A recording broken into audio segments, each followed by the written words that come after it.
Chapter 766. Marine Headquarter. Marin, the sky was cloudless, and the sky was quiet and blue. Occasionally, a few lazy white clouds floated by, and the sun shone down from the sky, and the whole world was full of vitality. Spring flowers were blooming, showing the signs of recovery. Really, why am I always the unlucky one? Damn God. Are you purposely going against me? In the Marine Admiral's office, Akiji looked at the clear sky in the distance and couldn't help but sigh. At this moment, his heart was filled with cold wind and heavy rain. A few days ago, the Gorosei, 5 elder stars, scolded him because of his relationship with Nico Robin. Akiji said that he was very wronged. He teamed up with Kizaru to capture Robin, but he didn't expect to meet Uchiha Madara on the way. Even if he and Kizaru joined forces, they would both be defeated and return without success. The moral degeneration of the world is getting worse day by day. Why is he only focused on teaching me a lesson, but nothing happened to that guy Borsellino? Is that guy a relative of the Gorosei? Akiji complained in his heart. However, it didn't take long for the unlucky Akiji to be favored by the goddess of luck. Rumble. Not knowing how long it took, the den mushi on the desk finally rang. Akiji took off the blindfold on his eyes and looked at the familiar den mushi with a frown. Admiral Kazan, I found the trace of the Straw Hat Pirates. On the other side of the den mushi, there was an eager and ecstatic voice.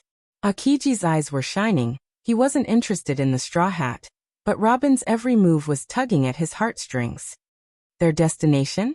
Akiji asked briefly. The voice on the other side of the den mushi hesitated with some speculation. I don't know the details, but their ship is tattered and damaged.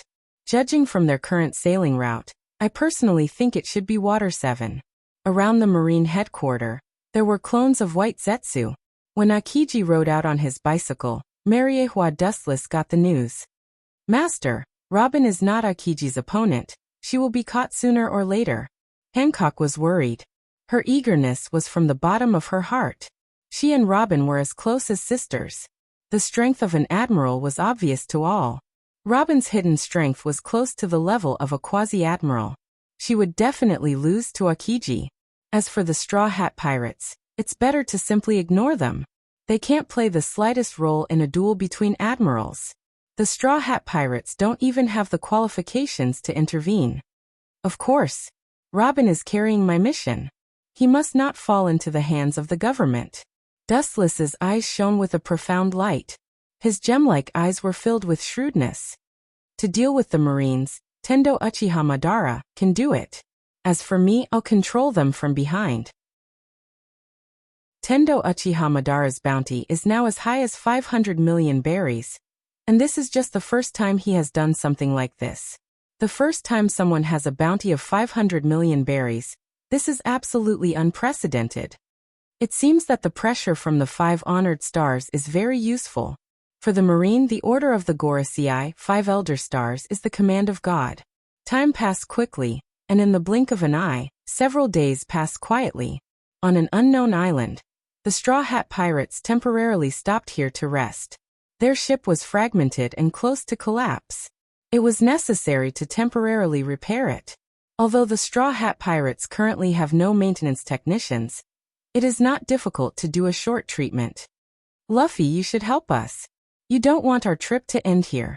Usopp, who was holding a hammer, was dissatisfied. At this moment, Luffy was biting the barbecue in his hand. He looked like a reincarnated hungry ghost. Luffy opened his mouth and was about to speak when an amazing change occurred in the sky. Countless ice fragments visible to the naked eye floated in the air from a distance. The surrounding sea was also rapidly freezing. The sea instantly turned into a large iceberg, filled with biting cold air. What's going on? Usopp's eyes widened in disbelief. If the sea is frozen, our ship can't sail at all. Sail? I'm sorry, but I'm afraid your trip will stop here. A strange and indifferent voice came from afar. All the members of the Straw Hat Pirates were stunned and subconsciously looked at the frozen sea. The black dot gradually enlarged, and they saw a middle-aged man riding a bicycle quickly approaching. This is... Robin looked cautiously at the approaching figure until the middle-aged man landed on the island. She called out his name with shock and fear. Admiral Akiji of the Marine Headquarters. Hearing this, all the members of the Straw Hat Pirates had a big change in expression as they cursed their bad luck. The Fishman Arlong incident had already been attacked by an admiral. They didn't expect to meet him again this time. At the same time, Uchiha Madara, who was wearing the uniform of the Akatsuki, also followed. Dustless, who was secretly controlling the Straw Hat Pirates, observed silently and didn't choose to act rashly. Hey, it's good to play the savior game occasionally, comma. Chapter 767. Hey, it's good to play the savior game occasionally. Tendo Uchiha Madara laughed, which was also a good pastime. When Akiji was complacent, he stopped him from capturing Robin. As for the comfort of the Straw Hat Pirates, it has nothing to do with Dustless. Dustless is not a saint. It is impossible to save someone who has nothing to do with him, and will be an enemy in the future. Looking up, they saw Akiji with his hands in his trouser pockets, looking indifferently at several people. His eyes swept over Luffy and others one by one and finally stopped on Robin. Someone in Alabasta should have covered for you. Otherwise, it would have been impossible for you to escape from the marine encirclement. Akiji's eyes glowed with wisdom as he looked at Robin meaningfully. It's amazing. I didn't expect that there would be a high-level person inside the marine. This guy who looks like a chicken is quite smart. Dustless, who was far away in Mariehua, nodded secretly. Akiji is powerful, and his IQ and shrewdness are quite deep. He pays attention to benevolence and righteousness. He usually doesn't show his talents, but he is very useful at critical moments. This may be the most important thing for Sengoku. Compared with the bloodthirsty and cold Akainu, he is indeed more suitable to be a fleet admiral. The reason why Robin was able to escape from the marine's encirclement was indeed the result of Dustless's actions, including the Straw Hat Pirates. Who the hell let you go, Nicole Robin? At the end of his words, Akiji's tone was obviously low and full of bad intentions. The air around him froze directly, and Akiji was covered with ice. I have no right to tell you this. Robin responded calmly. After following Dustless for many years, her state of mind has quietly changed. Dustless is synonymous with miracles and omnipotence. He left her with too much shock. Now facing Akiji, she is no longer the young girl she used to be. I know you won't tell me, Akiji said expressionlessly. This was what he expected. However, you also know that I am a patient person. After I catch you, I can ask slowly. So you should come with me now, or the Gorosei, 5 Elder Stars, will trouble us every day. The moment his voice fell, Akiji's whole body rushed towards Robin. Rubber pistol. Luffy stretched his arm without limit and easily broke Akiji's body. However, Akiji's body just turned into ice and easily avoided Luffy's surprise attack. Don't hurt my partner, or the Marine Admiral won't let you go, Luffy warned with a ferocious look on his face. His words were filled with cold killing intent. Luffy valued his companions more than his own life. If anyone wanted to capture Robin, they would have to step over his dead body first. How surprising. I didn't expect you to know me. Akiji's tone was full of surprise, and then his tone suddenly changed. His face was overflowing with coldness. But since you know the Admiral, what you should do is to run away wisely instead of foolishly resisting. That is asking for your own destruction. The cold wind came from behind, and Akiji turned his head slightly. What he saw was Zoro, who was holding a katana in both hands and in his mouth. His expression was full of killing intent, and the cold light in his eyes was almost solidified. He was even more ferocious than a beast. So what if you're an admiral? This is not a reason for us to retreat. After that, 3 sharp katanas easily cut through Akiji's body. It was exactly the same as the scene when Luffy first came, and Akiji easily used elementalization to avoid it. Not only that, Zoro's whole body also changed dramatically. Whoosh! High-density ice overflowed from his body in an instant and extended rapidly along the blade. In an instant, Zoro's arm was frozen, and in the blink of an eye, his whole body was turned into an ice sculpture. It was shining under the sun. You bastard! Seeing this scene, Luffy's eyes were wide open, and his face was even more ferocious. His face was distorted like a devil, and he was gasping for breath. Looking at the lifeless ice sculpture, his fists were sweaty. Pure passion can't make up for the gap between strength. Your trip is over. Come with me. Looking at the murderous Luffy, Akiji suddenly touched Zoro's ice sculpture with one hand. As long as I flick it gently, his body will be shattered. You should know what this means. Take your hand away from me. Seeing that Akiji was busy talking to Luffy, Sanji took the opportunity to launch a sneak attack. His whole body rotated at high speed, throwing out a strong wind. His toes were full of high temperature, and he blasted straight towards Akiji's face. Naive. I said before that naivety can't change the gap between us. Now it seems that you didn't listen. Akiji's lazy expression flashed. He raised his right arm and aimed at Sanji's direction. Suddenly, a piercing icicle stretched out as fast as lightning and swallowed Sanji almost in the blink of an eye. The ending was the same as Zoro. He was turned into an ice sculpture. Do you see the reality? Straw Hat Luffy and Nico Robin. With his hands back in his trouser pockets again, Akiji asked with a relaxed look, as if he had done something not worth mentioning. He shrugged his stiff shoulders, and there was a crackling sound of bones. He quietly said that Zoro and Sanji were not even qualified to move his body. It was just a trivial dessert before the big meal. Chapter 768. Akiji looked at Luffy calmly. His face was extremely serene, even a little lazy, and his eyes were sleepy, as if he had just woken up. Blatant disdain and disdain. Don't make a scary expression. I'm not Sakazuki, and I won't kill you, so come back to Impel Down with me. This way you can avoid some physical pain. Akiji is as light as a panacea, making people involuntarily feel at ease and alert, obeying him. Maybe an ordinary person would have stopped resisting. However, Monchi Luffy is not a trash pirate. His will has been tempered thousands of times, and it is impossible for him to be deceived by Akiji's words. Boom! Rubber's body easily penetrated Akiji, and Luffy rejected Akiji with his actions. You hurt my companions, I will not let you go. Staring at the frozen Sanji and Zoro, Luffy's eyes were firm and unshakable. They had promised to pursue their dreams together, and Luffy would never abandon his companions and go far away. Are you really a captain? It's surprising. Akiji's lazy face showed surprise, and he immediately looked at the ice sculptures of Sanji and Zoro. I thought they were both smart people, and the captain they chose should also be extremely wise, but I'm sorry. I don't see any wisdom in them. They even look like a hothead. As a captain, wisdom is very important. When encountering a marine admiral, 99% of pirate captains will choose to escape. Only Luffy chose to continue fighting. Akiji can't help but shake his head at this. It's really stupid. In that case, I can only solve you first. The frivolity on his face was replaced by seriousness, and Akiji's arm once again burst out of frozen ice, sharp as a knife. Even if the rubber man was stabbed, it would be unbearable.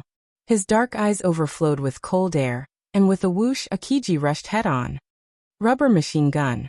Countless fists hit Akiji's body, and the number of fists was as dense as a rain of bullets, and Akiji was swallowed up. Any living being that was hit by this fist would be severely injured. Inherited Hope's attack didn't have much effect. It didn't even touch Akiji's body. Akiji was safe and sound as he rushed to Luffy. Bang! His powerful right arm easily grabbed Luffy's head, and then effortlessly pressed him to the ground. Are you sober now? This is the difference between us. Hot-bloodedness is of no use. At the same time, Akiji's big hand that grabbed Luffy's head suddenly emitted cold icicles, which spread toward Luffy's whole body. Ka. Luffy was obviously not willing to admit defeat. He shook his body violently, and cracks appeared on the ice that froze his body. Carefully observing the broken ice, Akiji's expression gradually turned cold, and he lost his playful mood.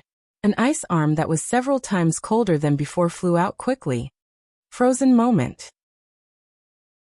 As Akiji's voice fell, Luffy turned into a perfect ice sculpture in the blink of an eye. The three main forces of the Straw Hat Pirates were easily defeated in less than a minute. Gulp. Usopp and Nami stared at the scene in front of them, including the ship Dr. Chopper. The eyes of the three were empty and confused. They were obviously full of confusion about the future, and despair about the cruel reality in front of them. The chill in the air made them shiver. "I'm coming to free you." Akiji glanced at Usopp and the other two. In the next second, countless ice layers spread under Akiji's feet and swallowed the three. They couldn't escape the fate of becoming ice sculptures. In the face of absolute strength, any resistance is useless. Now you are the only one left. Nico Robin, you are a smart person. I hope you don't do the same stupid thing. Otherwise, I will also turn you into an ice sculpture. Akiji moved his sore neck, and the ice on his body disappeared. I'm sorry to disappoint you. Perhaps it's because of their influence that my way of thinking has become stubborn. It's hard for me to just wait for you to capture me. Robin laughed confidently as he took off the backpack behind him. Want her to surrender to Akiji? Daydreaming. With a stiff expression, Akiji looked at Nico Robin in surprise. He didn't expect her character to become so doomed. In that case, then I can only be a good teacher and teach you a lesson. Akiji's body disappeared as if it was transparent, and there was no breath left. The gap is really too big. Behind Robin, Shinji's body condensed without anyone noticing. He sized up Robin, who was unaware of his existence, with an expressionless face. Immediately, he stretched out his arm, intending to freeze Robin. However, she turned her head in a strange manner. Her fragile white fist directly punched towards Shinji. You found me. Akiji's eyes flashed with surprise. He didn't expect Robin to find his existence. His eyes immediately returned to calmness again. What can you do if you find me? You don't have armament haki. You can't hit me. The moment the fist touched Akiji, it suddenly turned black and Akiji was blown away in an instant.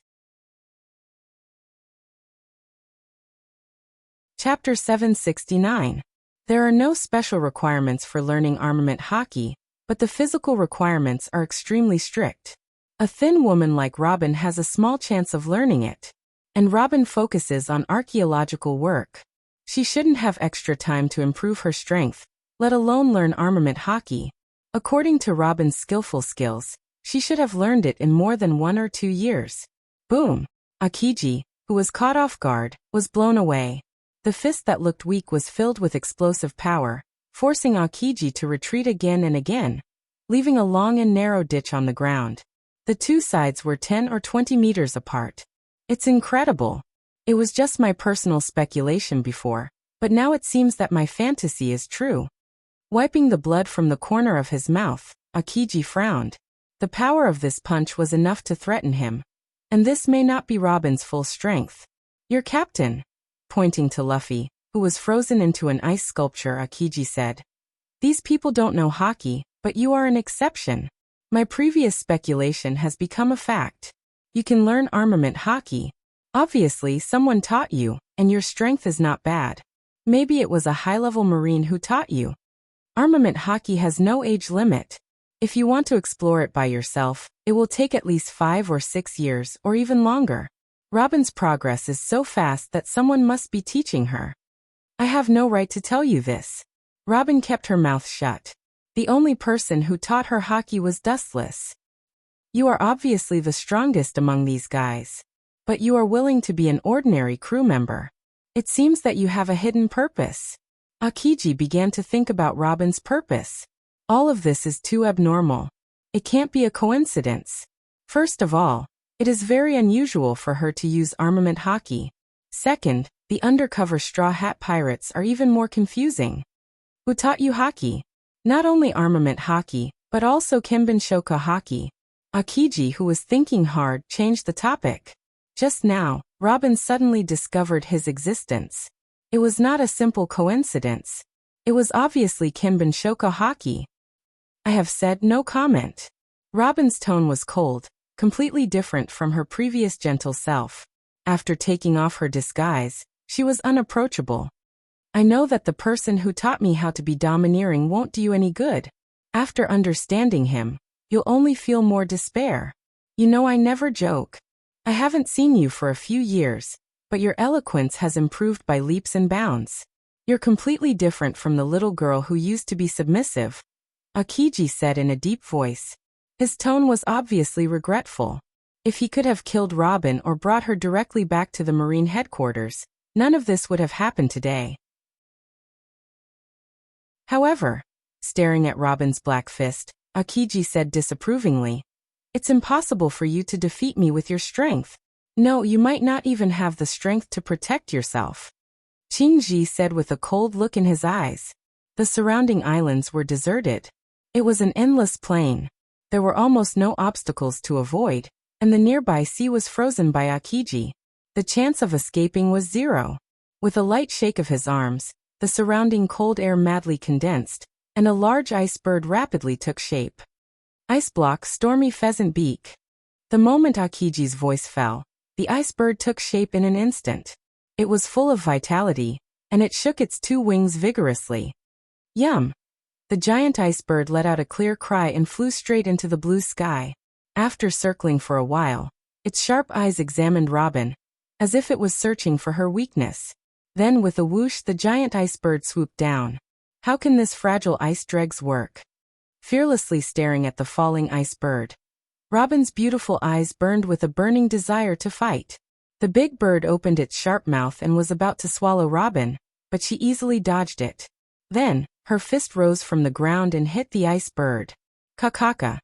Numerous cracks appeared on the frozen body. At first, the cracks were only the size of a thin line, which was negligible. But because of the characteristics of ice, after only 3 seconds, it extended without limit and finally burst. It's only a so-so. With a smile on her face, Robin nodded with satisfaction. Sure enough, you're only suitable for the job. A tall black figure suddenly covered the sky, and a body of nearly 3 meters looked down at Robin. Akiji held a sharp weapon in both hands. In less than a breath he approached Robin. Don't you understand? That's just a bait to attract your attention. The person in charge of the main attack is me. The ice spear in Akiji's hand was released, and went straight to Robin. Bansho Tenshin. An irresistible gravitational force came from behind, and Robin was caught off guard and was immediately sucked in, and the ice spear followed. This is... Akiji frowned and swept in the direction of the gravitational force, and the expressionless Uchiha Madara suddenly came into his sight. It's you. His face that always maintained indifference and confidence was stiff, as if his soul was taken away. Akiji was sluggish for a few seconds before recovering his mind. Uchiha Madara was still vivid in his mind. Occasionally he would have nightmares, in which the protagonist was this annoying bastard. The ice spear swept through the cold mist and slowly melted. Akiji looked straight at Madara. He knew that it was meaningless to fight in front of the man in front of him. When he joined forces with Kizaru, he was embarrassed. Challenging him alone was just asking for humiliation. Chapter 770. Seeing the appearance of Uchiha Madara, Akiji calmed down. He knew that resistance in front of Madara was futile. Akiji didn't feel any murderous intent from Madara. It was unwise to take the initiative to fight, as there was a huge difference in strength between them. Madara's emotionless eyes looked down at him indifferently. There was nothing in the world worth looking at. This man is really arrogant and overbearing. Akiji's clenched fists loosened, and his face was dignified. Once, the Marine headquarters held a special meeting about Uchiha Madara, and used a lot of power to investigate his origins. However, the results made the Marine headquarters higher-ups stare at each other. This guy seemed to have appeared out of thin air. They couldn't find any information about him, and his origins were completely blank. If it wasn't for Uchiha Madara, they wouldn't have figured out what his name was. Long time no see. I didn't expect to meet you on such a desolate island. What a coincidence. A ruthless voice came out of Uchiha Madara's mouth, combined with the black iron sticks inserted in his body. He was no different from a cold-blooded robot. Coincidence? Even Akiji, who was as calm as a stone, had a slight twitch on his face. Even a 3-year-old child would know that this was a lie. They had coincidentally met on this desolate island, and then coincidentally met Robin's coincidental attack. This was nonsense. Although I don't know what the relationship between the two of them is, It seems that the person who helped Nico Robin jump out of the Marine's encirclement last time is most likely this guy. And he has the ability to do it. Akiji affirmed. All kinds of coincidences combined together. Everything became true. This woman. I will protect her. Staring at Akiji's expression. Even if it was hidden very cleverly, Uchiha Madara, controlled by Dustless, could see it clearly. Once he joined forces with Kizaru and was defeated, it was normal to have a shadow in his heart. Hearing this, Akiji's old face changed color, mixed with embarrassment. Nico Robin is an important prisoner of the world government. The Gorosei personally ordered to arrest her. You don't have to get involved in this mess for her. Akiji reminded him out of good intentions. The threat and warning in his tone were also very clear. No matter what means he used, Akiji was also forced to helplessly. The Gorosei, 5 Elder Stars, repeatedly urged him to find Nico Robin. Now that the cooked duck is about to disappear again, how can he be reconciled? However, the enemy in front of him was extraordinary, and it was useless to make a move. Akiji could only use this plan to suppress Uchiha Madara with the terrifying reputation of the Gorosei, hoping that he would wisely give up and wisely return Robin. 5 Elder Stars? Unless they come in person, you can't take her away. Pointing at Nico Robin expressionlessly, Uchiha Madara's cold voice was unquestionable. Is there no room for retreat?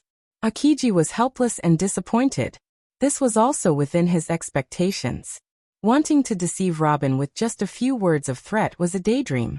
Dustless was also a figure who had lived for more than half a century. How could he be scared by Akiji? Taking a deep look at Nico Robin, Akiji rode the bicycle again and slipped away. Every minute he spent with Uchiha Madara made him feel suffocated. Master, is it really okay to let Akiji go like this? Nico Robin asked anxiously, looking at the indifferent Uchiha Madara. Dustless, who was far away in Mariehua, just smiled lightly. Uchiha Madara said, "Do you want to kill him?"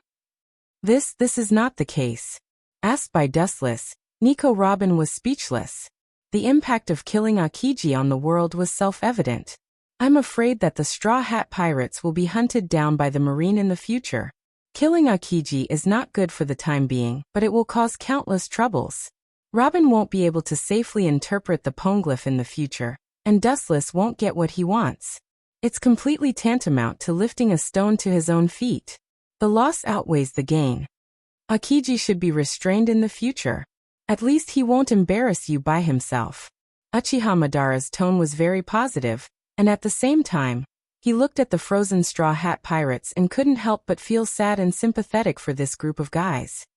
As for killing Akiji, there is no need to kill him now. Living people are more valuable. It's only been about 2 months at sea, but he met Marine Admiral twice, and both times, the result was the same. He was overwhelmed and crushed, and the grievances in his heart can be imagined. Akiji left in disgrace. Naturally, he had to report the reason for the failure of the mission to Sengoku. After hearing the details, Sengoku didn't care about Akiji's defeat. It's not that the Marine is too incompetent, but the enemy is too strong. It's better to let that guy join the Shichibukai. Sengoku secretly decided in his heart. Akiji has been observing Sengoku, and his eyes seem to see through his thoughts. It's impossible. That guy is absolutely not interested in the Shichibukai. Akiji extinguished Sengoku's dream. The Shichibukai is like a delicious cake, but there are many people who are disdainful. For example, a powerful pirate like Uchiha Madara. A mere Shichibukai is meaningless.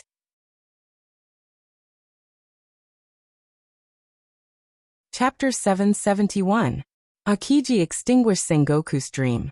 Shichibukai is like a delicious cake, but there are many people who are disdainful.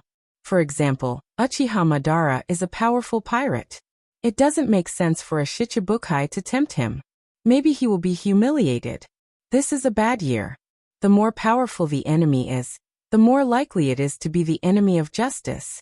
Roger, including Whitebeard, who is powerful enough to shake the world, are the enemies of the Marine. Sengoku said with a tone full of strong unwillingness. Sengoku's low roar contained a struggle. With a bang, He slammed his hands on the desk to vent all kinds of negative emotions in his heart.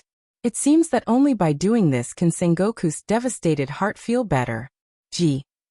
D-like enemies always seem to be on the opposite side of the Marine. Nico Robin is very important. We can't turn a blind eye to it. When it comes to the bottom line, the Marine must not back down. Sengoku's face glowed with dazzling brilliance, and he said decisively, "We really shouldn't back down." Akiji also nodded and agreed with Sengoku's idea. It's not that the Marine is stingy. If Nico Robin is really a pawn, the Marine will let it go, but she is the only person in the world who has solved the poneglyph. The most fatal thing is that it also contains the whereabouts of ancient weapons. Sengoku certainly can't be indifferent.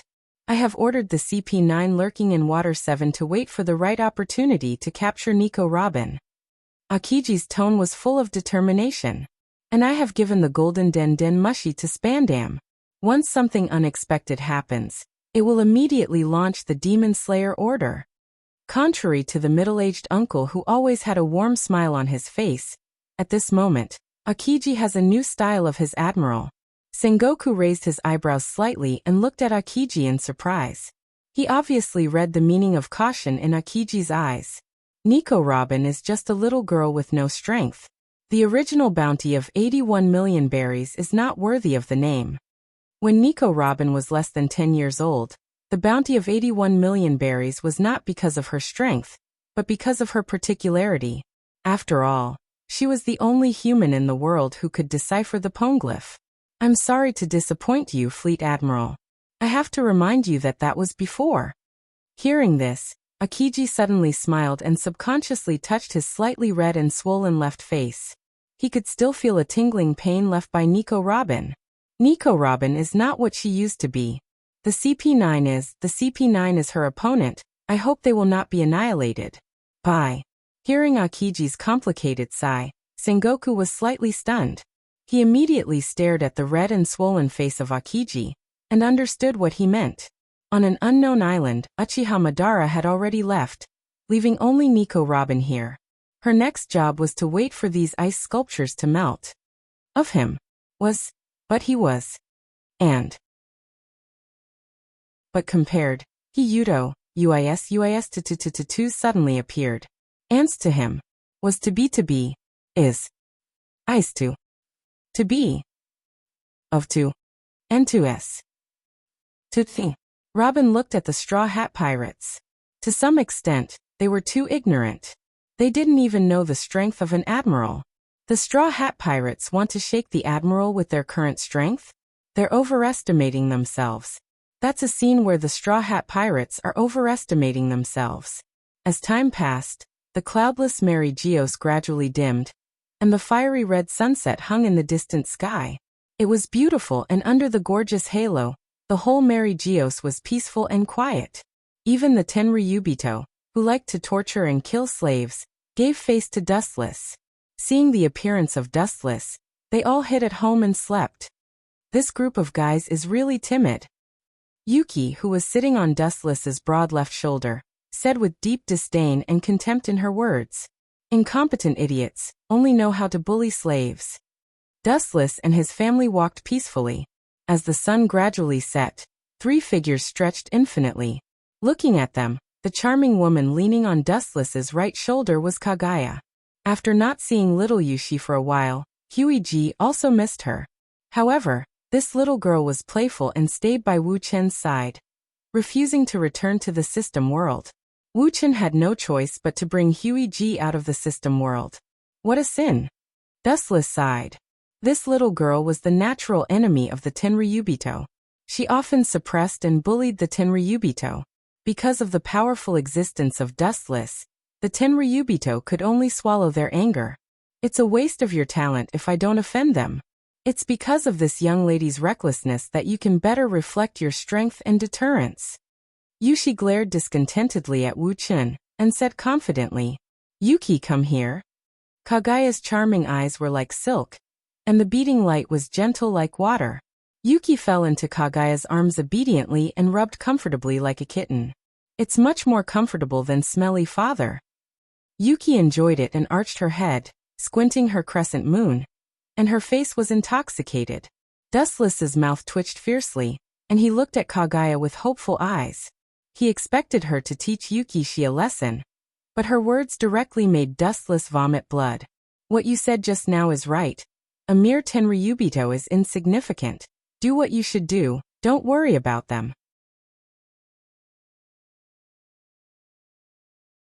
Chapter 772. Dustless's old face turned green.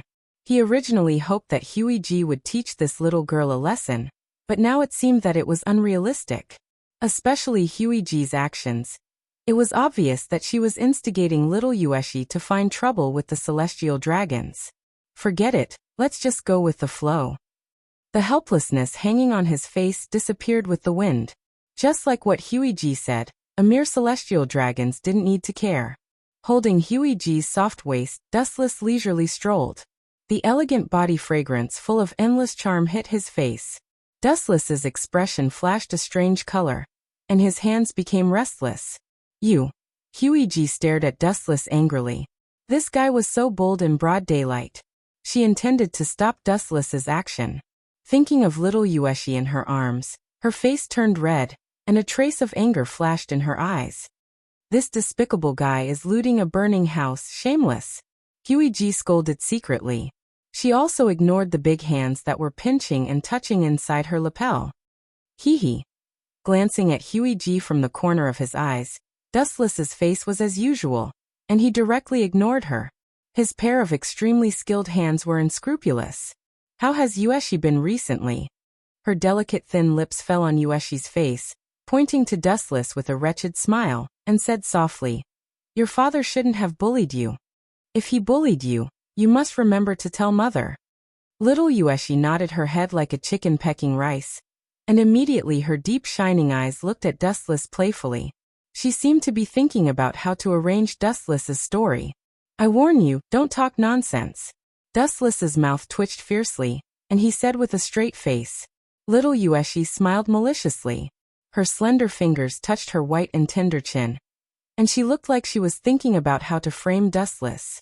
When Dustless saw this, his old face darkened and he glared at Yushi.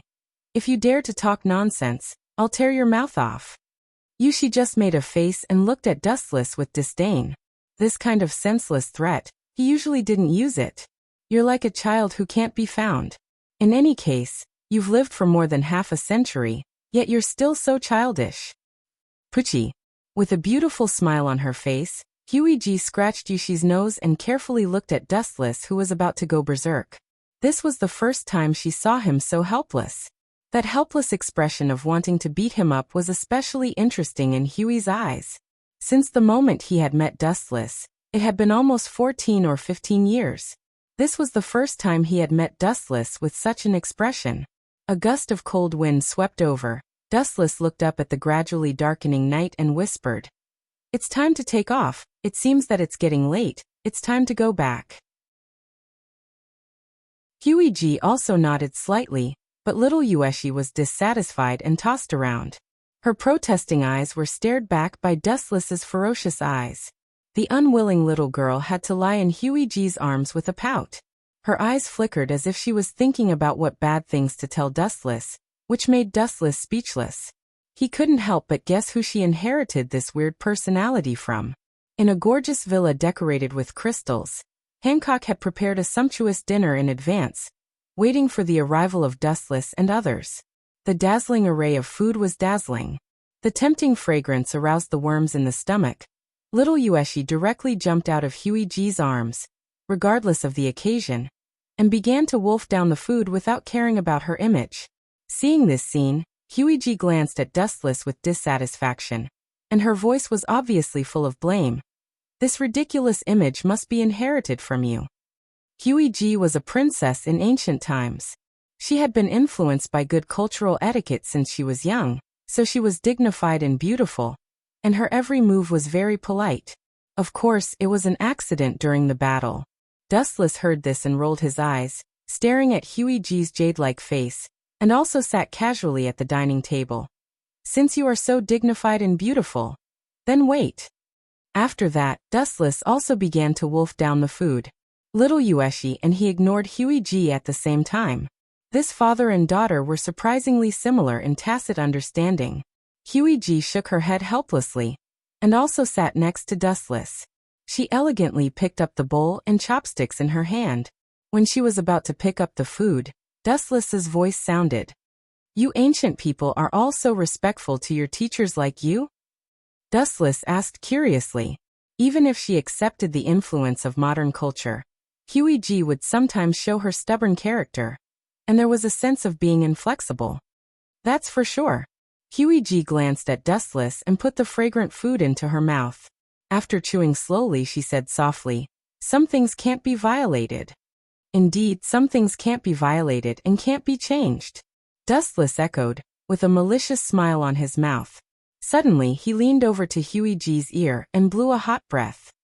"Ancient people pay attention to the 3 obedience and 4 virtues.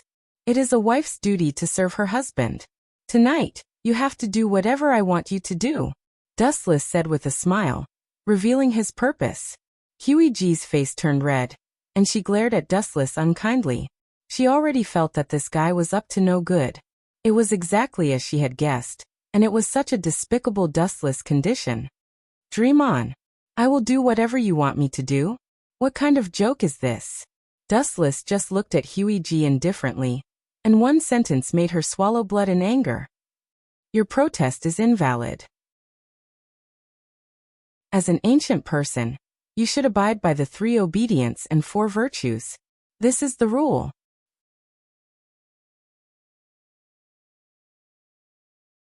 Chapter 773. Dazed, Huey looked at Dustless in astonishment. She didn't expect this guy to be so shameless and cunning, deliberately luring her into a trap, and letting Dustless take advantage of the loophole. "It's okay to stick to the rules, but you have to serve me well tonight. This is your responsibility," Dustless said with a cheeky smile close to Huey's ear. With a wretched smile and a wolfish light, Dustless has long been hungry. Without you, this third wheel, he would have already done Huey on the spot. The sky as the cover and the earth as the bed. This is the best. Huey snorted and simply chose to ignore the existence of Dustless. She elegantly ate the dishes as if nothing had happened. The blush on her perfect face couldn't be wiped away. Late at night, the bright moon hung high, and everything was quiet. Dustless sneaked into Huey's room. He thought he could indulge himself, but he didn't expect little Yushi to guard Huey like a knight, causing Dustless to feel stifled. The next morning, Dustless's eyes were dark, no different from a drug addict for many years. "Father's physique is stronger than mother. Why do you look so listless?" Yushi's clear eyes narrowed into crescents as she asked curiously. Hearing this, Huey smiled. Her smile was as gentle as a spring breeze. Wiping Yushi's face with a wet towel, she revealed a faint smile. Although these trivial matters can be done by using servants, Huey, who loves Yushi too much, still chose to do it herself. "Is father not feeling well, mother?" Looking at Huey in puzzlement, Yushi felt that Huey's smile had a different meaning. "Don't worry about him, he's just distressed. I'm afraid he was suffocated last night." Patting Yushi's head, Huey said with a smile. She was afraid that Dustless couldn't hear her, so she deliberately stretched her voice and looked very proud. "So that's how it is. In order to guard against me, she deliberately pulled Yushi to sleep with her yesterday." The confusion in his eyes disappeared. Dustless instantly understood Huey's meaning. "Okay, let's go eat breakfast." Her thin lips gently kissed Yushi's face. Huey's smile was beautiful. For this daughter of hers, she like no one could let Yushi be wronged. Therefore, Yushi's arrogance increased. She was the only one in everything, exceptionally overbearing. Little Yushi nodded her head, then skipped happily and disappeared into the dark corridor. "I didn't expect you to be so despicable." As if he couldn't stand the glare, Dustless closed the curtains, turned and said to Huey, "People like me, I hate to lose, there's no such an annoying word in the dictionary." Hearing this, Huey pursed her lips and smiled, her eyes filled with indescribable disdain. "You're really stubborn. Unfortunately, you've already lost. This is an undeniable fact." "No, you're wrong. Last night was only a temporary victory. There is still the second half of the finals." His thesis is, Hearing this unfamiliar term for the first time, Huey's face froze. She didn't understand what it meant. After a long silence, Huey no longer thought about it and changed the topic. Yushi is a good method to guard against wolves. Sleep with her in the future. Method to guard against wolves? Dustless's heart was rolling, and his old blood almost burst out uncontrollably. When did he become a wolf? After a moment of hesitation, Dustless stared at Huey. His eyes were filled with desire. It's okay to be a wolf. Anyway, I'm about to turn into a wolf. Since you know that Yushi is a method to guard against wolves, you shouldn't let her go. Dustless had a teasing smile on his face. I now announce the start of the second half of the competition. The moment his voice fell, Dustless disappeared without a trace. Only Huey was left in the room. Her eyes were a little dim, and her movements were stiff. She didn't realize what had happened. This jutsu. Huey's voice suddenly stopped. A strong and powerful arm hugged her from behind. She felt a hot man's breath, and her face was as red as a ripe apple. She finally understood the meaning of the second half of the competition. It's still daytime. Huey struggled hard and tried to push away Dustless's arm, but it didn't work. She, the god of creation of the ninja world, was not Dustless's opponent at all. So what if it's daytime? I just closed the curtains. Her pair of small hands became restless as she smiled and said, Since you know that Yushi is an effective method to guard against perverts, then you should not leave her. Now not only did you leave her, you even provoked me even more. Family law await. Huey's face was stunned. She didn't expect Dustless to be so shameless that he would do such a thing in the daytime. Are you dumbfounded? This is the result of offending me. Don't expect me to care about the so-called occasion. That's self-deceiving. When his voice fell, Dustless violently blocked Huey's thin lips. Because it was the living room, there was no sex, so Dustless could only wrongly hug Huey. With a body comparable to the Jubi, Dustless's energy was infinite. He just needed to stand. Everything else was superfluous. Time flew, and unknowingly, 3 days had passed. In the dark, mysterious space, there was a shrill mouse cry from time to time. The air was cold and filled with a fishy smell. Ace, long time no see. A mysterious voice resounded in the dark space. It spread out like ripples in water, spreading to every corner. Suddenly, a pair of bright eyes flashed in the depths of the dark space. It was none other than Fire Fist, who had been imprisoned here.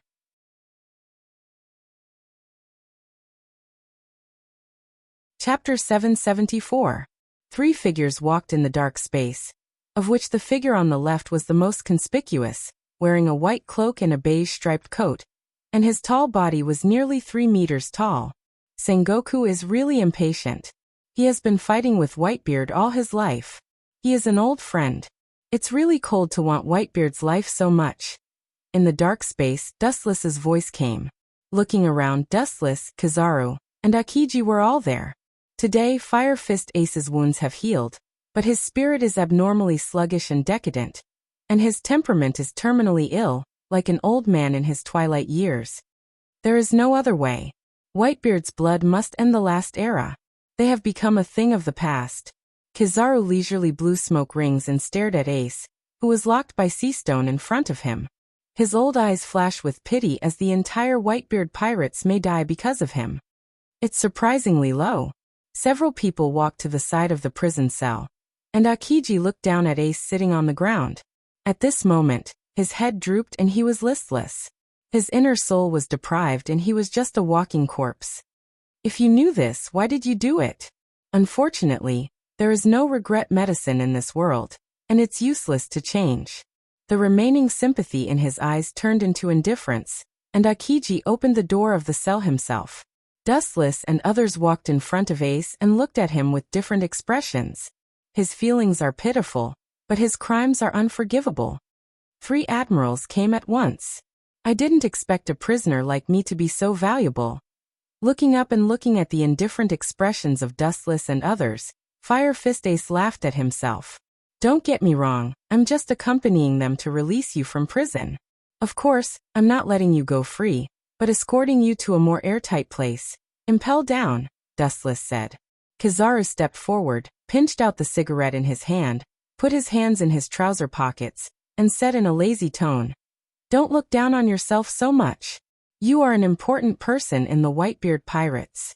Mariehua is not far from Impel Down. The possibility of Whitebeard ambushing you halfway is very high." Hearing this, Fire Fist Ace's expression became more gloomy, but Kizaru didn't care and continued. "So Fleet Admiral sent me and Kazan. After all, the opponent is the Whitebeard Pirates. They are all terrible hunters. If we are careless, we may capsize." But then Kizaru's tone suddenly changed, and his face that was as rough as dead bark sneered. Often the position of the hunter and the prey changes rapidly, and the hunter suddenly becomes the prey from time to time. "You plan to imprison me in Impel Down?"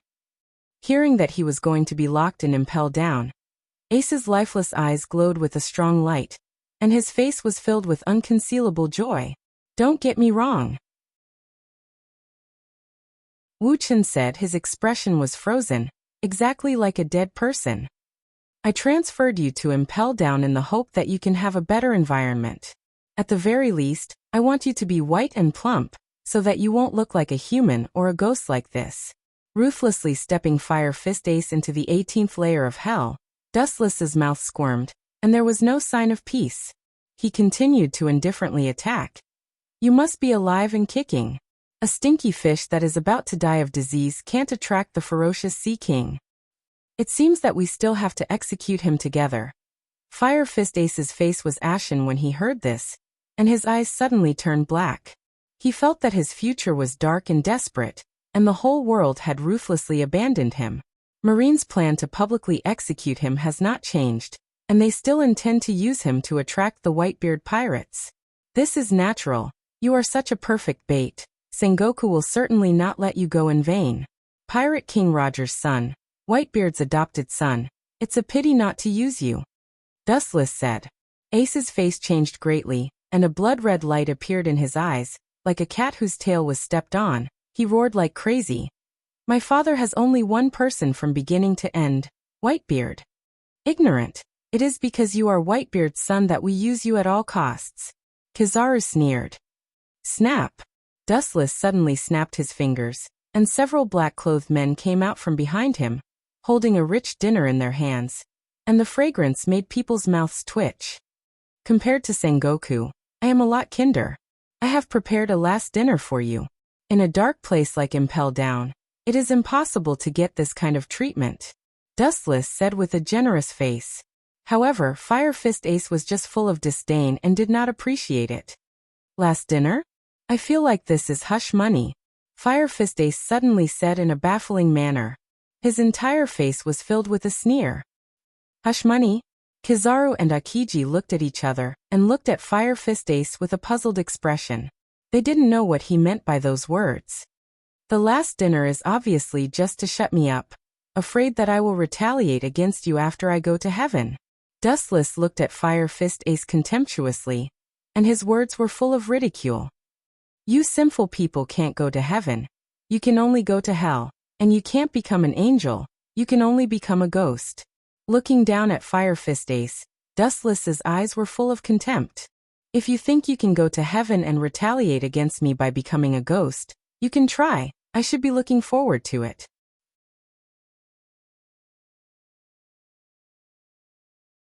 Chapter 775. Dustless looked at Ace with a funny look. This guy even wants to go to heaven. Especially listening to his tone. It seems that even in the world after death, he won't easily bypass the Marine. "How naive are you, Fire Fist?" Kizaru's lazy voice sounded. He always felt that Kizaru was mentally abnormal. Otherwise, it would be impossible for him to say such crazy words. The Whitebeard Pirates are all sinful people. The stronger they are, the more blood debt they bear. If such a person can go to heaven, Kizaru feels that he can be an angel. "Untie him," Akiji ordered silently. Fire Fist Ace was tied up with thick chains that were even thicker than a human's leg. "Are you guys trying to use me to lure Dad?" Ace said in despair, his eyes ashen. "You've asked this question before." Frowning, Dustless always felt that Fire Fist Ace's words had a different meaning. "But since you asked, seeing that you are about to step into the underworld, this is indeed a trap to attract the Whitebeard Pirate. No, it's not just to attract Whitebeard. At this moment, Dustless's voice spread out, brushing every inch of the dark space. This public execution of the people who participated in saving you. I'm afraid that they will be affected, Dustless said with a cold smile.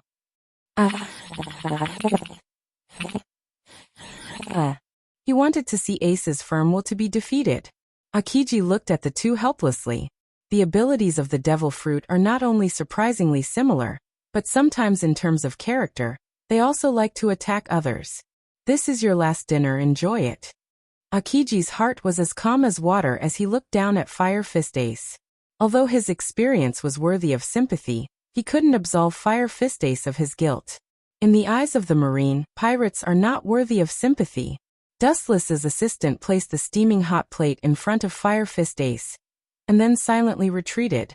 Open his sea-stone handcuffs. Staring at Fire Fist Ace with sea-stone in his hands, Akiji ordered. Akiji didn't care about this. Dustless, Kizaru, and him were three admirals. Fire Fist Ace couldn't escape.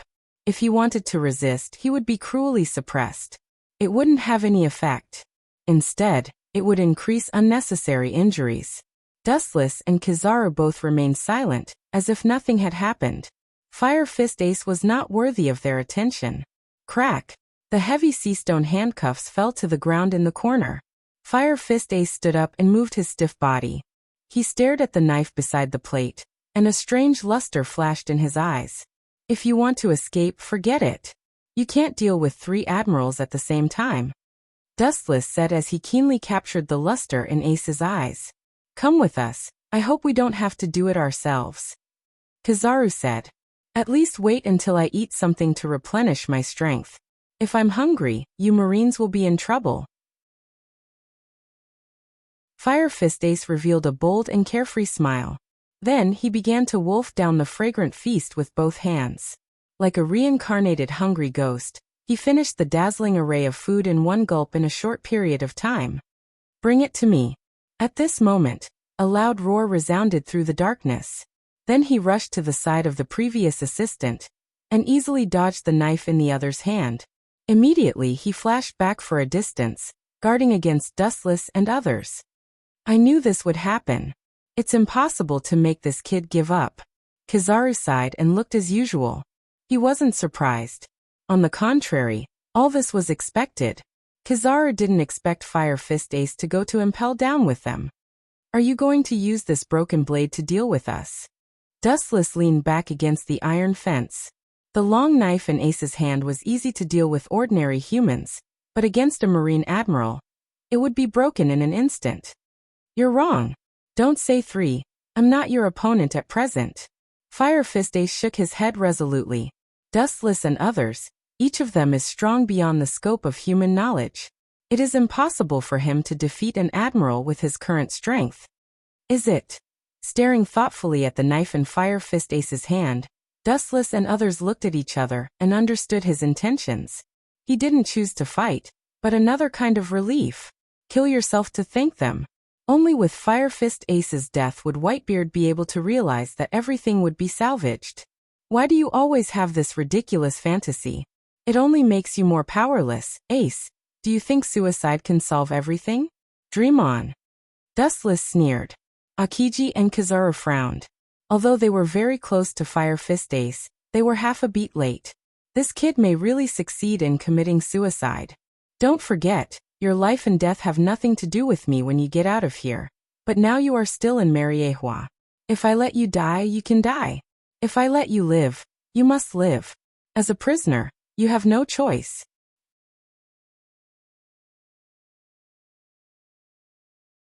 Chapter 776. Don't forget, your life and death has nothing to do with me when you get out of here. But now you are still in Mariehua. If I let you die, you can die. If I let you live, you must live. You have no choice as a prisoner. The sonorous and powerful voice fell into everyone's ears. Akiji and Kizaru were stunned. Their eyes were a little dazed, and their eyebrows were slightly raised, and their eyes were full of disapproval and doubt. Such a short distance is not enough to stop Fire Fist Ace. If he is determined to commit suicide, Akiji and Kizaru can only stand and watch. Even with Kizaru's speed, he can't do it. He can arrive in front of Fire Fist Ace in an instant, but he can't stop him. Do you really think I don't dare? Fire Fist Ace's eyes flashed with anger. It is the nature of pirates to be straightforward. They will never hide their feelings. Therefore, most pirates are reckless. Although Fire Fist Ace has some wisdom, his pirate nature has never changed, and it has been deeply ingrained in his bones. You little brat. Your brain doesn't seem to work well. Your reaction is unexpectedly slow. Dustless still stood on the ground. His eyes always remained calm, and his temperament was elegant and calm. I told you before that this is Mariehua. I don't mind if you die, but without my approval. If you die, where will I put my face? You can die, but you must leave Mariehua. For example, die on their ship. Dustless pointed to Akiji and Kizaru, with an expression that had nothing to do with him, and said softly, "In short, I don't care where you die, but I promised Sengoku that I would never let you die in Mariehua." Hearing this, Akiji and Kizaru looked at each other, and could catch the speechlessness in each other's eyes. What does he mean by dying on our ship? This is too irresponsible. Stupid. Dustless's eyes were full of pity. He said contemptuously, "Even if you really die here now, the government will not let Whitebeard go casually. This is not an accident, but an inevitability caused by various reasons. Don't be naive. Marine's battle power has expanded at an unprecedented rate, while the Whitebeard pirates are slowly weakening. And because of Whitebeard's problem, the entire pirates are at a dead end. At present, there is no one in the Whitebeard pirates who can replace the former Whitebeard. Attacking the Whitebeard pirates is something that cannot be changed." "Shut up, you bastard." Musket. Flames shot out from his fingers, like bullets fired from a machine gun. They engulfed Dustless in an instant, but did not harm his body. The current Fire Fist Ace was abnormally strong in the eyes of the world, but in front of Dustless, this cheat, he was abnormally weak. Without even looking at Fire Fist Ace, Dustless's body simply glowed, and he easily dodged the incoming bullets. Elemental transformation was completely immune to these ordinary physical attacks. "Are you angry?" "Yes, the Whitebeard pirates are about to die, and I can only watch. No, it may even be the fuse that destroys the Whitebeard pirates. If it was me, I would hate myself for being incompetent." Dustless said with a look of understanding. "Goodbye, Oyaji." Looking at the sharp tachi in his hand, Ace's face flashed a decisive color, and he cut straight towards his neck. It looked like he wanted to separate his own body. His method was extremely bloody and violent. He was extremely bloodthirsty to the enemy, and even more ruthless to himself. He thought that he could completely disappear from life and death, but a sudden change occurred. "Idiot, I said that you can only die if I want you to." His pupils twisted rapidly, sending out amazing eye power fluctuations. Dustless disappeared for a while. In the dark space, his whole person disappeared out of thin air, as if he had never appeared, and peace was restored again. Fire Fist Ace suddenly opened his eyes and shot a strange light. Just now, it seemed that there was an inexplicable distortion that swallowed the tachi in his hand. Impossible? It's really gone. Looking at his empty right arm, Fire Fist Ace's face was filled with shock. A figure still descended from the sky. His dark black hair was messy, and his eyes had remained cold and indifferent from the beginning. There was no doubt that it was Dustless. Boom. Ka. Dustless's calf that contained a powerful force was close to Ace's right shoulder, and the unexpected huge force made Ace's expression change greatly. He wanted to struggle to avoid, but he was suppressed by the iron blood, and was easily stepped into the ground by Dustless. The ground couldn't withstand this powerful force and burst open. "Are you awake now, Fire Fist?" Dustless looked down at the sluggish Fire Fist Ace and asked, as if he had done something insignificant. His voice was light and full of magnetism. A small character like Fire Fist Ace was not worthy of being surprised. "How did you get here?" Fire Fist Ace roared in disbelief. Putting aside the fact that the tachi in his hand had disappeared, Dustless had also inexplicably descended from the sky and easily subdued Fire Fist Ace, who was completely unaware of it. "This is called space ninjutsu." Dustless glanced at Fire Fist Ace and said bluntly, "The name of this jutsu is Heavenly Hand Force." Within a certain distance, you can change your position with an object. Just now, I swapped the tachi in your hand. Pointing at the tachi in Fire Fist Ace's hand, it appeared where Dustless was standing just now.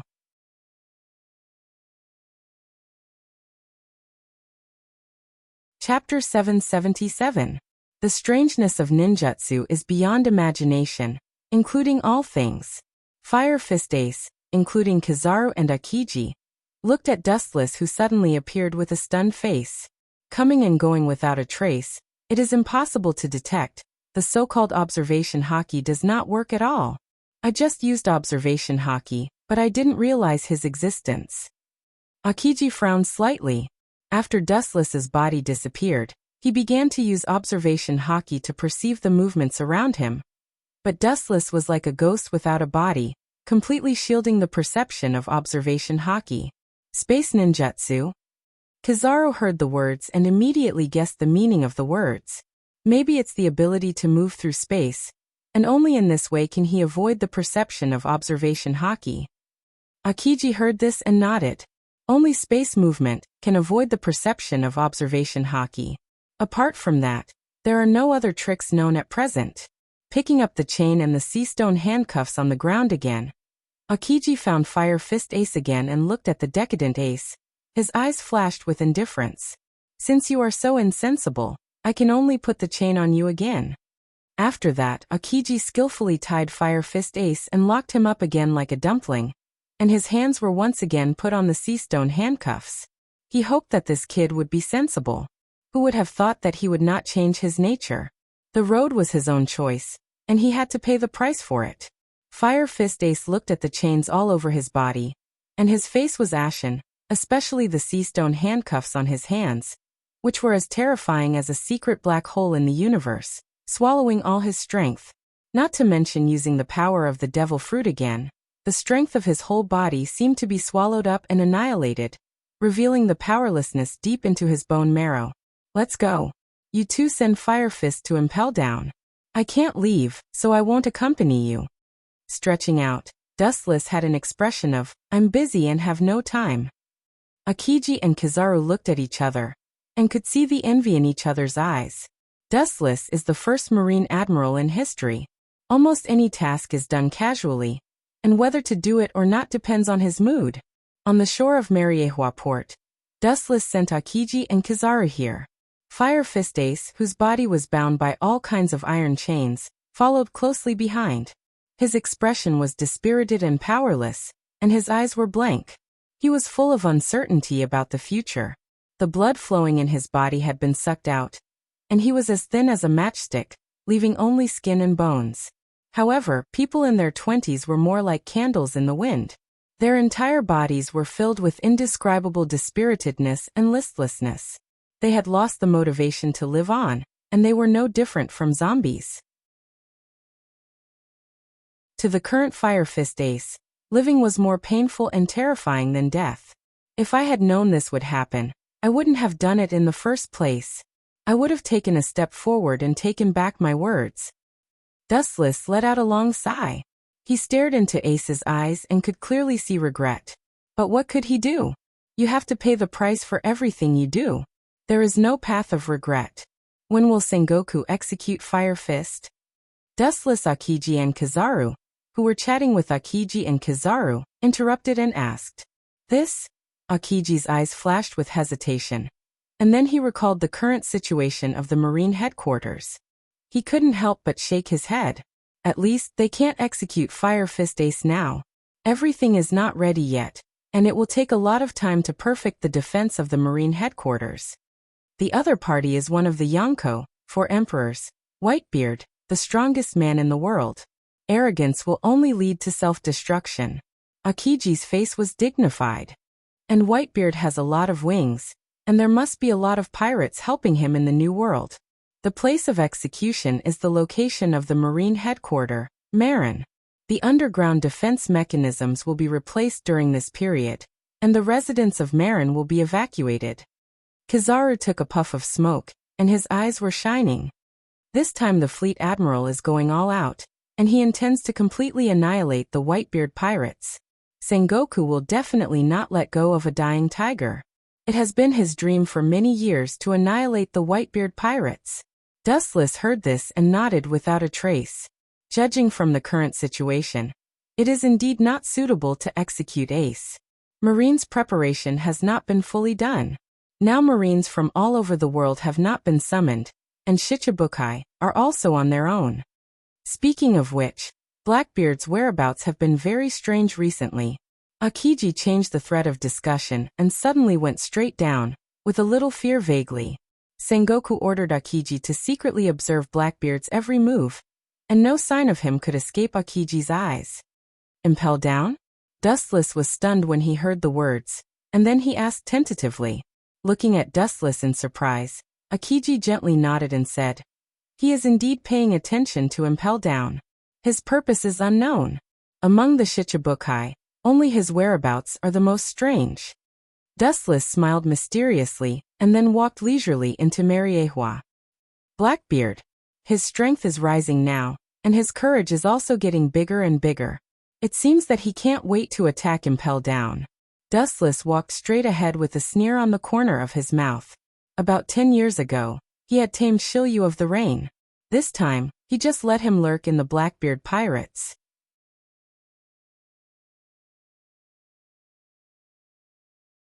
Chapter 778.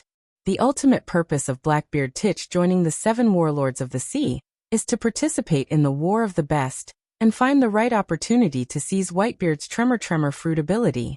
There is also an unknown purpose: to win over the fugitives in the deepest part of Impel Down as partners.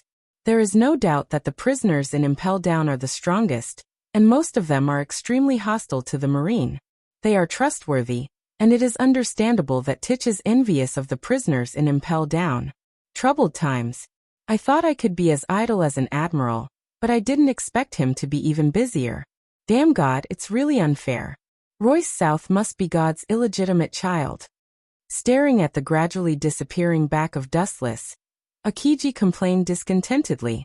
His personality was lazy to begin with. Recently he was so busy that he was swamped with work.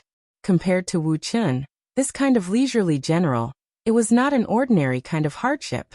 It is very likely that all the good things in the world fall on him. Kizaru threw away the cigarette in his hand and nodded. The two had a chat, and immediately the battleship drew a huge ripple on the surface of the water, and began its journey to Impel Down.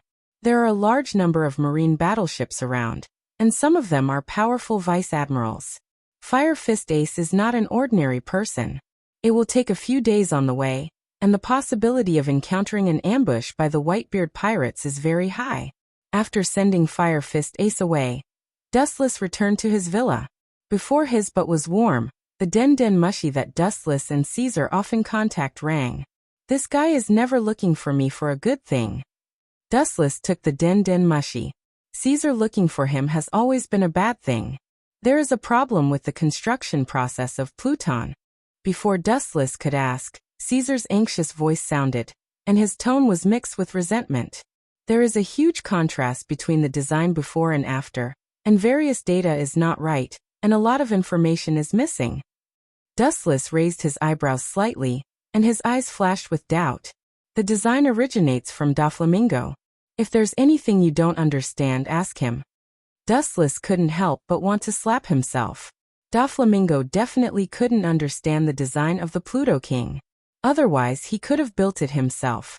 Doflamingo? He doesn't know shit. At the mention of Doflamingo, Caesar's tone was full of disdain and disdain. He roared angrily. I asked him, but that kid obviously evaded the question. He actually dared to say that my level is not high enough, and that I can't understand the intricacies of the Netherworld King. That bastard, he... For an hour, Caesar was cursing Doflamingo. Because of Dustless' protection, he was not afraid of Doflamingo, so he was merciless with his words. A poisonous mouth scolding was particularly refreshing. Even Wu Chen was stupefied when he heard it. Enough, tell me what the real reason is. Wu Chen said impatiently. His voice was extremely majestic, and could not be provoked. Caesar's cold sweat was falling uncontrollably like raindrops on the other side of the den mushy. The The squirming corners of his mouth stopped, and the mouth that was about to curse Doflamingo stopped. After many years, Caesar also figured out Dustless's character. If someone recklessly angered him, their end would definitely be miserable.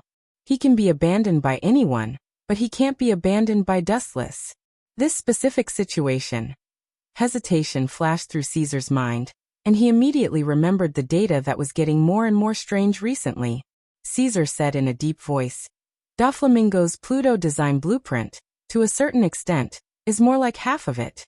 It's only a part of the data. Caesar's face was pale as he told the truth. At the end of his words, a gloomy blue vein appeared on his forehead. As a scientist, Caesar advocates the pursuit of truth, and the most taboo is to be deceived by others. That kid must have done it on purpose. He must know the truth, Caesar said fiercely. Dustless was silent for a long time. He didn't care about the truth, he was more concerned about the final result. He calmly asked, if the other part of the design is found, when can it be completed? At most 2 or 3 years. The key is that there is no perfect design. Caesar sighed helplessly. You don't have to worry about this, just quietly build the ship for me. Maybe in the next 2 or 3 years, the Pluto King will come in handy. With a cold look on his face, Dustless hung up the Den Mushi. He gently closed his eyes. At first, he also felt that there was a problem with the Pluto design blueprint. After all, this kind of top-secret design blueprint couldn't be casually revealed to the world. It also didn't make sense for it to appear in Doflamingo's hands. Although he finally gave the design blueprint to Dustless and became Dustless's subordinate, Doflamingo's ambition had never changed. A person abandoned by the celestial dragons has guts. I'll kill him after I squeeze out all his value, Dustless murmured after thinking for a while. Doflamingo is now a loyal dog, and his efficiency is surprisingly high. It's a pity to kill him, but it's not too late to kill him when he has no more value. Since that Pluto King's design is only a part of the data, then the remaining part should be in the hands of Frankie. Thinking of the Pluto King's design hidden in Frankie's body, Dustless's mouth curved into a cold smile. He picked up the other Den Mushi and began to communicate with Robin. The pavilion closest to the water enjoys the moonlight first. According to Robin's ability, it would be a piece of cake for him to snatch the design from the hands of those hotheads.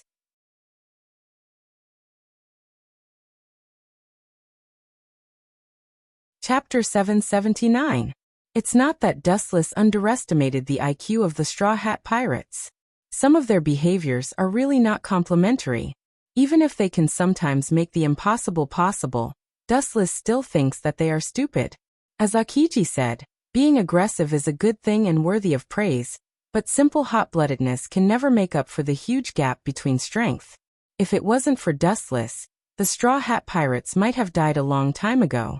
Therefore, it wasn't difficult for Robin to take back Pluton's blueprint from Frankie. Hancock handed Robin's Den Mushi to Dustless, and immediately stood beside him respectfully. It only took a few minutes for Dustless to tell Robin the original story, and told her to be careful with the CP9. Robin's strength is much stronger than the original story. This is an undeniable fact, but there are countless examples of underestimating the enemy. Master, that Doflamingo is too annoying, we should send someone to kill him. After hanging up the Den Mushi, Hancock complained. Hearing the conversation between Dustless and the Den Mushi, she couldn't wait to grow wings and step on Doflamingo. In the beginning, she took in Doflamingo because of the design of Pluto, but now it was only half of it. Hancock suddenly felt that Doflamingo was very annoying. Using despicable to describe Doflamingo is an insult to the word shameless. Dustless saw this and just smiled and shook his head slowly, denying Hancock's idea. He smiled softly and said, in my original hometown, there is a saying that haste makes waste. Killing him is also a matter of the future. There are still some things that need him to do. But after following me for so many years, Doflamingo seems to be a lot more confident. After more than 10 years of life, the strength of the Doflamingo pirates has rapidly improved in all aspects. The strength of the crew, including the power of his pirates, and the entire dark world is like thunder to Doflamingo. Now it seems that Doflamingo is a bit arrogant. Perhaps today's glory made him forget the gloomy past. Without Dustless, he would still be a stray dog. As the saying goes, a Taoist should never forget his roots, or else he would be asking for trouble. However, there were very few people who could follow this saying. Especially in this world where pirates ran rampant and human ethics were distorted, being ungrateful was a trend. Taking a sip of tea comfortably, Wu Chen leaned on the sofa lazily. His eyes narrowed into a slit. His smiling eyes could see through everything. His eyes were focused on Hancock and didn't move. A panoramic view of the peerless body that was concave and curvaceous. The gaze that was full of invasiveness ignored the existence of the clothes. The dustless eye sockets reflected the delicate body that was like white jade. Dustless thought of the empty house. He reached out and pulled Hancock over. Hancock fell into Dustless's arms. Master, it's still daytime. Hancock's face was red, showing a sickly blush. Dustless's heart was gradually stirred up by the fatal body fragrance. So what if it's daytime anyway, no one is looking? Chakra surged in the palm of his hand, and he was about to shatter her clothes. The ground suddenly throbbed, and Dustless stopped the work at hand. Immediately, the light bulb broke out of the ground and ruined Dustless's good thing. White Zetsu stared at Dustless's face and couldn't help but feel numb. Then he glanced at Hancock, whose face was as red as an apple, and couldn't help but shiver. He suddenly understood that he was the one who ruined Dustless's good thing. Or I'll come back later. Shrinking his neck, White Zetsu whispered. Dustless waved his hand and stared at White Zetsu angrily. He said impatiently, "Give me a suitable reason, or you don't have to appear in front of me in this life." White Zetsu's mouth kept twitching, and he cursed his bad luck. He immediately said, "The brand new Rumble fruit that was born after killing Enel has been found."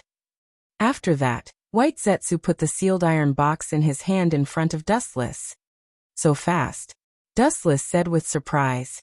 The anger in his eyes disappeared, and Dustless observed the iron box in front of him with interest. His hand overflowed with blazing heat, and the iron box melted in the blink of an eye, revealing the golden mysterious fruit. It was like a shining gold, and the first impression it gave was quite sacred. The strange apple-shaped devil fruit came into view in an instant. It was covered with lightning-like irregular marks. At first glance, it looked extremely extraordinary.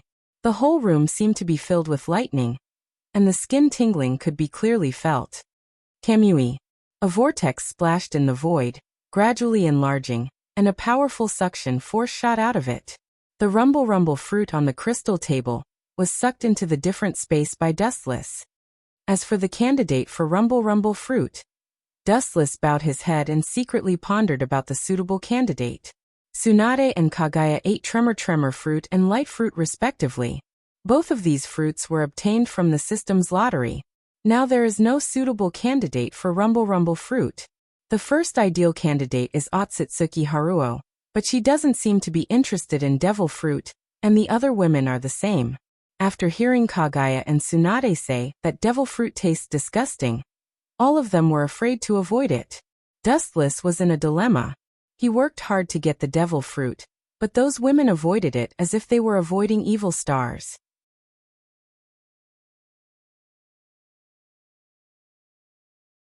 Chapter 780. The rumble fruit could make the whole world go crazy, but those shallow women were indifferent and even despised it. Dustless couldn't help but feel dumbfounded. After thinking about it, Dustless didn't force them anymore. After eating the rumble fruit, their bodies will turn into lightning, which is equivalent to having a well-known weakness. Devil fruit users are afraid of seawater and sea stone. In short, there are gains and losses, and Dustless didn't mind it. There's also some unexpected news. Baiju looked at Dustless's eyes and said unnaturally. Raising his eyebrows slightly, Dustless stared at White Zetsu, who wanted to say something, and sighed. "Just say it. Is there a problem on Caesar's side? It's true. Doflamingo is like a wolf and a tiger. Building Pluton in front of him is somewhat lacking in consideration. Once Pluton is finished, he will definitely take advantage of the situation." White Zetsu said solemnly. Wu Chen nodded non-committally. Dressrosa is Doflamingo's informant. After Pluto is completed, Maybe he will take advantage of the situation and try to seize Pluto, but let him be. After a while, Dustless signaled that there was no need to worry. The heart of Pluton hasn't been released yet, and even if it is finished later, it would be good to test its power on Doflamingo. Pluton needs a lot of manpower and a lot of technical personnel, and Doflamingo is poor in this regard. At the same time, on the other side, the Straw Hat Pirates also landed in Water 7.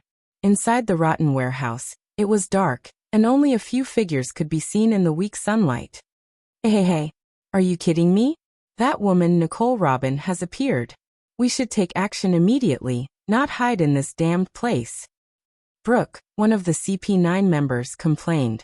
After several years of lurking, he had enough of being ordered around, especially boring shipbuilding work. Admiral Akiji told us not to act rashly.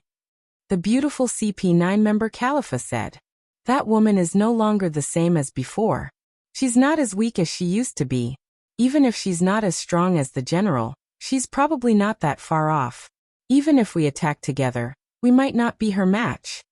Kaku leaned against the corner of the wall and suddenly said. His tone was full of emotion. In the past, they were insignificant ants that weren't even worth mentioning.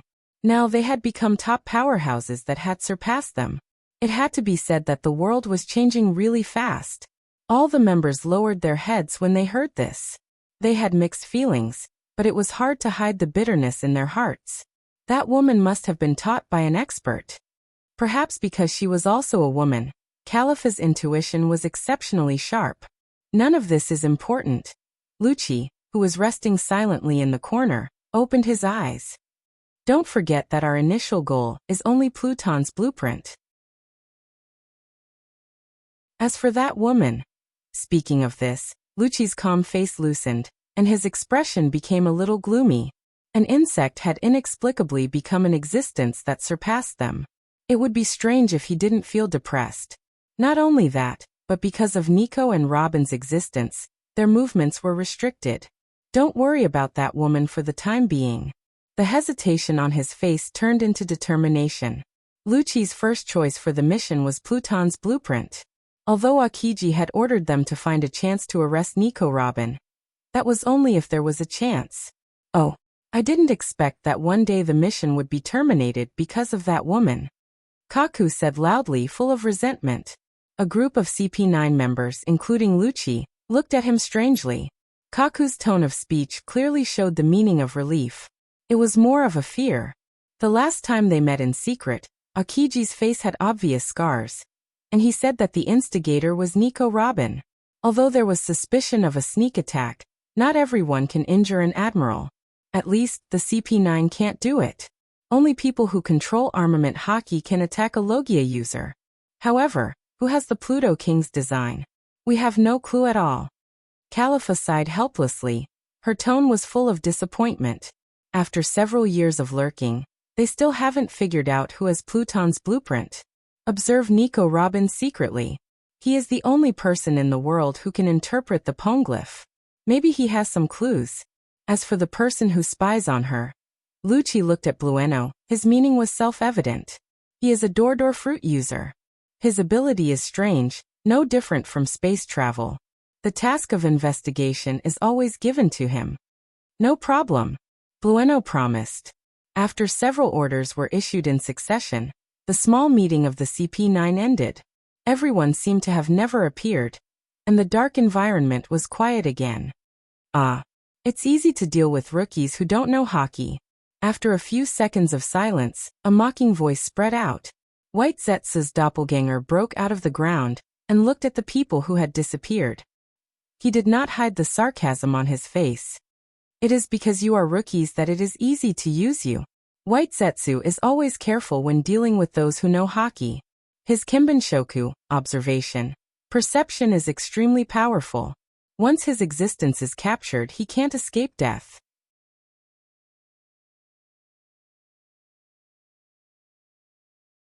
Chapter 781. Baizetsu had once risked his life to spy on the 5 Elder Stars. In the end, he was discovered by the 5 Elder Stars.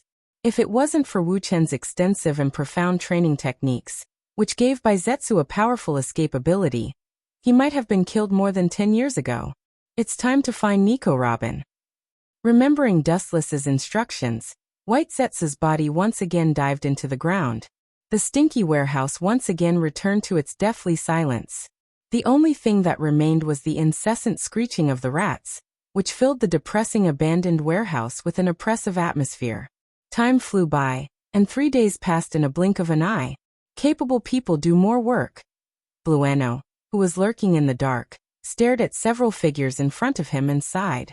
It was the Straw Hat Pirates, and of course his eyes were focused on Nico Robin. Seeing the Straw Hats gathered together, Blueno's eyes flashed with deep disappointment.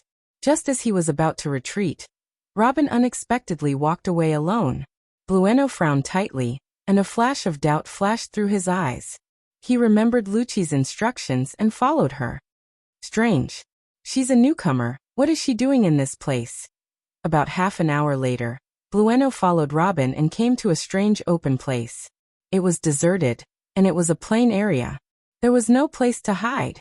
Blueno could only use his door fruit's ability to open a big hole in the air and carefully observe Robin's every move. He was inexplicably happy. Robin came to such a strange place. Obviously, she was meeting with a mysterious person. Caw caw caw. The ground throbbed, and Whitesetza broke out of the ground and appeared beside Robin. Seeing this scene, Blueno suddenly smiled. He thought that it would be another difficult lurking, but he didn't expect the opportunity to come so quickly. He opened his ears and listened to the conversation between the two. Soon, a guy named Frankie entered his ears. The dark depths of the prison were like hell on earth, and there was only despair here. Under the reflection of the dirty light, a shadow could be seen on the ground. This person had delicate features, and was about 18 or 19 years old. His deep black eyes were wrinkled and bright, and his hair was messy like grass. Shilyu, long time no see. You're still the same. Dustless's lips curled into a faint smile as he looked down at the bound figure in the darkness. It was as if he was meeting an old acquaintance. Clang clang clang. The rumbling sound of the iron chains rolling rang out. The big man who was bound by the iron chains opened his eyes, revealing a biting cold gaze. He had a cigar in his mouth, and his eyes flashed with a strange light. His appearance is actually the same as it was more than 10 years ago. What a monster! Shilyu of the Rain's pupils dilated. He tried his best to conceal his shocked tone as he said in disbelief. Soon after, his expression turned ice-cold. His tone was filled with hostility and killing intent as he sneered. Watch your tone. I'm not familiar with you. I can go back on my word at any time. Dustless smiled when he heard this, treating Shilyu of the Rain's words as wind that went in one ear and out the other. The distance between Mariehua and Impel Down is not far, especially the speed of the ship is extremely slow, compared with the speed of Dustless's flight, so Akiji and Kizaru wasted time on the road. Blackbeard will soon pull you in. You are responsible for reporting his every move to me. His eyes were like torches staring at Shilyu of the Rain leaning against the corner of the wall, and his serious tone was irresistible. Hearing the absolute oppression in Dustless's tone and the unquestionable tone, Shilyu of the Rain's expression became colder, and his face exuded a piercing frost. What if I say no? Looking into Dustless's eyes, Shilyu of the Rain refused to back down. No. Those who dare to refuse my conditions, those who can live are also useful people. If you refuse me, you will be different from those who are alive, and you will die. Dustless's mouth exhaled cold air, and his killing intent was awe-inspiring. Immediately, his body became strangely transparent, ignoring the existence of the iron bars of the prison. He walked leisurely close to Shilyu of the Rain, looking down at him with a ferocious look. This is not a threat, but an order. If you disobey me, you will die. His body erupted with a sharply oppressive aura, and the whole person was not angry, and his eyes did not have human emotions, as calm as looking at insects. I have no problem joining the Blackbeard pirates, but I have conditions. After thinking about it, Shilyu of the Rain chose to compromise, and it was better to go out than to stay in this ghost place. Conditions. As if he had heard the funniest joke in the world, Dustless's face was sneering. You can make conditions, but I will never agree. People who can talk to me about conditions are at least Yonko for emperors, or admiral level, and the other party is also Shichibukai. Looking down at Shilyu of the Rain, Dustless's tone became more and more indifferent. Now you are just a prisoner. You should be grateful to let you go out. You want to talk about conditions? Daydreaming. Shilyu of the Rain's face changed greatly when he heard the words, and his eyes flashed with blood. He stared at Dustless with his eyes, and he wanted to tear him apart. The dense iron chains behind him were the chains that restrained him. He could only look at Dustless, who was close at hand, and he was particularly weak and fragile.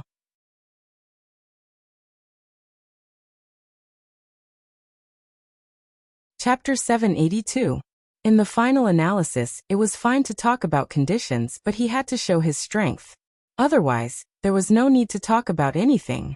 Especially Shilyu of the Rain was just a prisoner now. It was a miracle for him to condescend to look for him.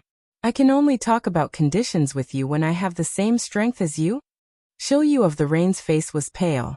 The strong had dignity in face. Now that he was provoked by Dustless, Shilyu of the Rain's inner feelings were self-evident. The silent flame was unstoppable like a flash flood. Whoosh whoosh whoosh, the killing intent as sharp as a knife broke out of his body and turned into a sword blade storm that stabbed towards Dustless. The hurricane that was completely condensed from killing intent would leave deep and dazzling cracks when it brushed the ground and walls. It could be imagined how terrible it would be when these strange hurricanes passed through the human body. Being badly mutilated was just the result of God's mercy. A little carelessness would result in death by 1,000 cuts and 1,000 cuts. Dustless's whole person seemed to be bound and imprisoned, standing in the same place without dodging. Cut your body into pieces, haha. Shilyu of the Rain laughed ferociously. His whole body was covered with a strange bloody light, and a strong murderous aura came head-on. It was as if he was in a pool of blood, and was surrounded by boundless hell. You also know how to play this kind of trick to tease children. It seems that my previous understanding of you is too shallow.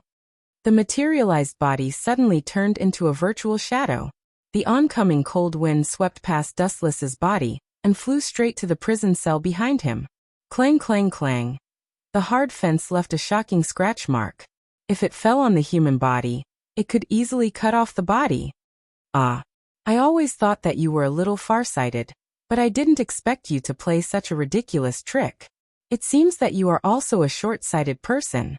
Wu Chen's expression was as if he was in a trance. Then I'm sorry, I like to play child's play. Seeing Dustless avoid the attack unscathed, Shilyu of the Rain's mouth twitched, and his old face turned green. Someone of your level is not suitable to be a person to negotiate terms with.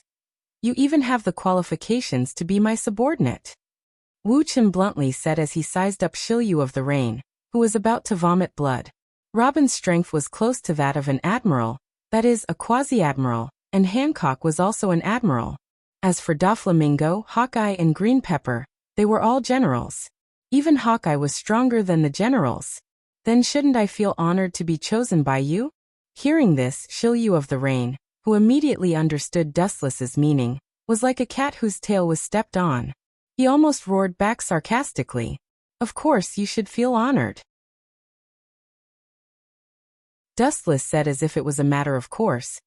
There is a gap between your strength and that little girl Robin's, not to mention others, especially now that you are a prisoner. I'm not even as good as a little girl. Shilyu of the Rain's eyes were burning with anger. This is an unchangeable fact. Don't think that you can underestimate the other party because she is a woman. There are many strong women in this world. Boa Hancock was a strong woman.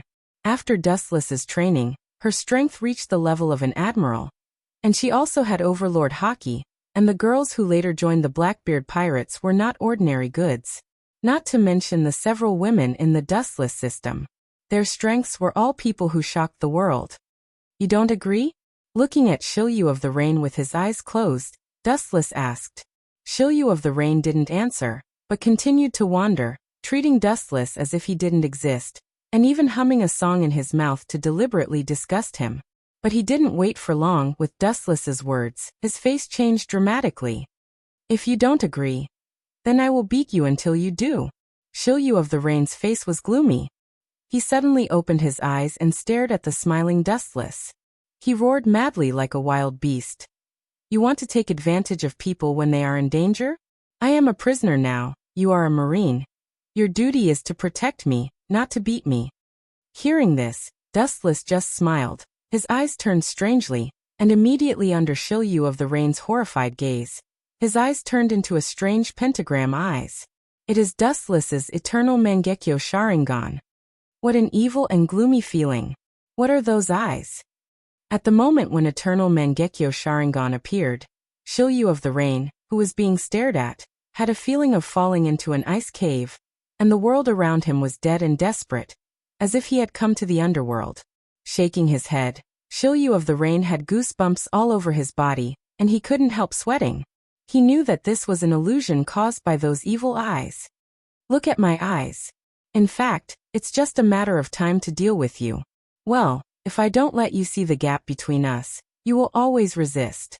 As Dustless's voice fell, the scarlet Sharingan surged with evil ripples, as if it could distort time and space, and the world in Shilyu of the Rain's eyes underwent a tremendous change.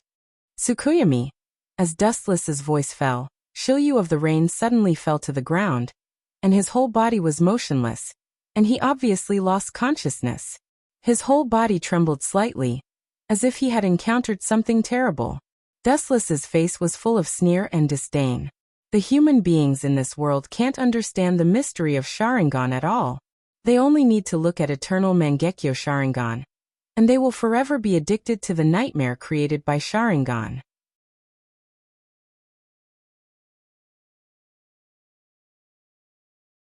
Chapter 783. Looking down at Shilyu, who was trembling all over, Dustless closed his eyes. Don't say that they don't know the ability of Sharingan. Even if they have never seen it, it is reasonable for them to be affected. In the strange world, it is quite similar to the outside world. The only difference is that the sky is dark red, like an endless hell, and it feels particularly oppressive. This is... His sight spread out. Staring at the strange world, Shilyu was a little lost for a while. This is the world inside Tsukuyami. Don't be surprised, everything is just an illusion. A light voice floated, and Shilyu looked over subconsciously. He saw that about 3 feet away in front of him, a large number of photons violently condensed and turned into Dustless's body. In this world, I am God, and the destruction and existence of all things in the world are just my thoughts. Wu Chen looked directly at Shilyu of the Rain, who had not recovered from his shock, and said calmly, "Bring it on. Let me see how much progress you have made in the past 10 years. I deliberately kept your strength at the peak." When the voice fell, Dustless's finger gently pointed at the void, and his sword, the second generation ghost blade, appeared in Shilyu's hand out of thin air. Deliberately preserved my strength at the peak. Shilyu of the Rain smiled disdainfully. Don't make it sound so kind and nice, as if you have seen my strength. Remember clearly, although I was defeated by you, it was more than 10 years ago. Clang. With the roar of steel, the second generation ghost blade in Shilyu's hand cut through the void, and the demon light of the whole body shone brightly, and the second generation ghost blade emitted a strange purple light. Ao ao ao ao. The sharp roar in the surrounding space was like the screams of thousands of ghosts, which made people shudder. Even because the demon aura was too strong, Shilyu's whole body was covered with a purple coat condensed by high density. It was particularly creepy. Eyesore, quickly disappear. As long as you die, this annoying world will disappear.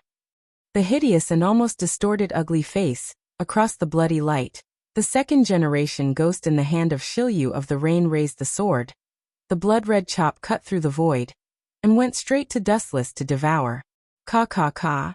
Because the power was too terrifying, the ground along the way exploded one after another. The second generation ghost blade, what a strong demon aura, but it's just strong. Calmly staring at the chop, Dustless did not avoid it, raised his thin right hand, and the corner of his mouth opened slightly. Armament hockey hardening. Does this bastard want to? Overconfident. I am not the same person from 10 years ago. Shilyu of the Rain gloomily roared. The rough hand holding the second generation ghost blade was oozing sweat. How preposterous. Wu Chen's action was a blatant slap to his face. Tear him apart for me. At the moment when the blood-red chop swallowed Dustless, Shilyu roared excitedly, his face full of morbid fanaticism, as if he had already seen the miserable scene of Dustless's flesh and blood. Tear me apart? Naive. Dustless's face remained unchanged. With a bang sound, the small black hand armed easily grabbed the galloping red light and stopped his advance. Ka.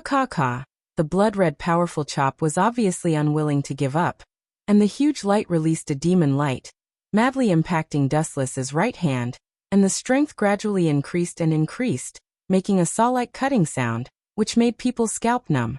Dustless stood in the same place, without moving an inch, standing quietly, his expression indifferent, and the fierce chop caught by his right hand could not shake him at all. Is that all? What's the use of this funny attack? Your performance is really vulgar and clumsy, Shilyu. Glancing at Shilyu, Dustless looked indifferently at the blood-red chop in his right hand, and his eyes flashed with contempt, and then his right arm condensed a powerful force, and his 5 fingers gently closed. Ka. The crisp sound of a shattering mirror resounded throughout the blood-red void. Immediately after, Shilyu's slash exploded like a heavenly maiden scattering flowers, turning into countless streaks of red light that scattered in all directions. Boom boom boom. The intact ground suddenly had a lot of holes, as many as sand, countless, all thanks to Shilyu of the rain slash. It seems that if you go to dig the ground, those poor workers will lose their jobs. Putting his right hand back in his trouser pocket, Dustless said with a smile, and there was more ridicule in his words. Shilyu trembled with anger, and his arm trembled as if he would throw away the tachi in his hand at any time. You bastard! I give you an inch and you want a yard. Give you an inch and you want a yard? A chill came from behind him, and after Shilyu of the Rain was startled, his eyes filled with killing intent that could destroy all things. Without even thinking about it, the second-generation ghost blade quickly waved and mercilessly slashed backwards, a cold light sweeping towards the face behind him. Clang! The unstoppable second-generation ghost blade suddenly stopped, and Shilyu was stunned, and immediately gritted his teeth and waved the second-generation ghost blade, but he couldn't move it. It gave him such an illusion that it was stuck between the cracks of the mountain, and he couldn't move it at all. Looking closely, Dustless's right hand covered with armament hockey easily grabbed the second-generation ghost blade. Staring at Shilyu's rough, dull eyes, Dustless suddenly shook his head. The strength of the peak is just like this. You are too weak. It seems that you are not suitable to be a subordinate.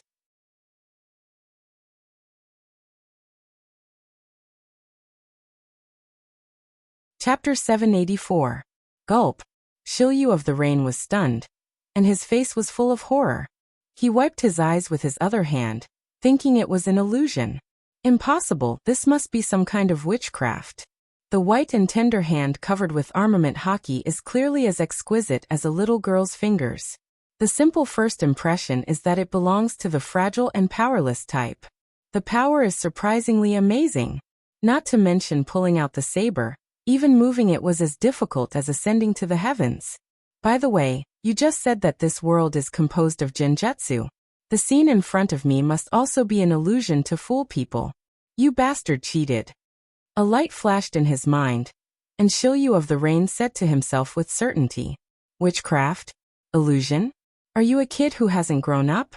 How long are you going to deceive yourself? It seems that Dustless was shocked by Shilyu's idiotic behavior. He couldn't help but loosen his grip on the second-generation ghost blade. He took this opportunity to pull out the second-generation ghost blade, and quickly pulled a distance away from Dustless. His eyes widened as he looked at Dustless in disbelief. His heart was filled with mixed feelings, and finally replaced by resentment. The scene of being crushed by overwhelming strength more than 10 years ago was still vivid in his mind. This is also the driving force behind Shilyu of the Rain's progress. Today, when he met Dustless, he thought that he could wash away his shame, but he didn't expect the reality to be so cruel. There is nothing to be unwilling. While you are improving, others are also improving, and even faster than you. In the end, you are already behind Shilyu. Shilyu of the Rain is nearly 50 years old, his potential is exhausted, and his progress is limited, not to mention that he has been imprisoned and impelled down for most of his life. The room for improvement is limited. I only used 80% of my strength just now. It's too early for you to make assertions. Shilyu of the Rain roared. Obviously, he did not give up. His hysterical tone was full of madness, and anger dominated his thoughts. Boring, I said, you have already lost. Don't think that you can't be hurt in this genjutsu world. Hearing Shilyu of the Rain's words, Dustless said seriously. Injuries in the Tsukuyami world weren't ineffective. It was equivalent to mental torture, far more painful than physical torture. Sometimes, the more seriously the enemy was persuaded, not only would they not be grateful, but they would also treat it as a way to show weakness, just like the crazy Shilyu of the Rain. Hearing Dustless's words, not only did he not feel grateful, but his killing intent became even denser, gradually becoming real. His eyes were corroded by the second-generation Ghost Blade, turning into bloodthirsty purple eyes. The second-generation Ghost Blade stores a majestic demonic power. Once the host can't intimidate it, or like Shilyu of the Rain, the demonic power will take the opportunity to go berserk and turn him into a bloodthirsty machine. It seems like I can't take it anymore. Dustless said in surprise as he stroked his smooth chin. Once the demonic aura corroded the brain, the person would forever lose their sense of direction and sink into a murderous devil. Saving them would be as difficult as ascending to the heavens. Can't hold on? Who do you think I am? Shilyu of the Rain's purple eyes flashed with clarity, and he said hoarsely. The demonic aura all over his body quickly converged. Strangely, he didn't look back. The blade of the second-generation Ghost Blade sank into Shilyu of the Rain's body like a stone into the sea, and there was no movement at all. It was absorbed. Shilyu of the Rain's body underwent an astonishing change. His aura continued to rise, boundless like a vast ocean. The muscles and height of his body, including every part of his limbs, were growing larger. Of course, his strength was also rising. He. A sinister and smug laughter jumped out of his mouth, and his pupils dilated as he glanced straight at Dustless. Shilyu of the Rain wanted to see the long-lost fear on Dustless's face. Unfortunately, he was destined to be disappointed. The eternal face was full of silence and never changed. What made Shilyu of the Rain vomit blood the most was that this guy actually looked up at the blood-red sky and ignored him. Whiz, the berserk Shilyu of the Rain raised his sword and slashed down. 3 huge slashes swept out of the air, like the roar of a demon. The void trembled slightly, and the sharp roar sounded the requiem of the doomsday. Wherever the demon light of destruction went, the space was distorted and changed, and the ground was easily torn apart like paper scraps. Although the slashes are a lot stronger, it's still the same trick. How can this simple and casual trick work? Disappointment flashed in Dustless's eyes. Like the trick just now, the power has become stronger, but the essence has not changed. If Shilyu wants to rely on pure physical damage to him, he is still far from it. Armament Haki hardening. His right arm was once again eroded by armament Haki, and Dustless chose to use the same trick. Boom. When the 3 slashes came ferociously and wanted to crush Dustless, his eyes shot a cold luster, and his small hand as thin as a willow branch also fell. Boom. Under Dustless's attack, the ferocious slashes burst in an instant and disappeared, and the scattered slashes turned into a blade storm that swallowed the surrounding. Dustless was also in the range of the lock, and the whole person was attacked by the shattering slashes. The blood penetrated the ground, and the smoke and dust were everywhere, and the clarity was less than 1 meter. Is it done? Rubbing his eyes, Shilyu of the Rain looked at him. His eyes solidified, and suddenly he found that Dustless was gone. Game over. Light speed kick. The light flickered behind him, enough to destroy the mountain. Shilyu of the Rain's body turned into a flash of light, and immediately the void splashed with a huge fire, and the ground was completely flattened. Shilyu, who was burnt, became a candle in the wind.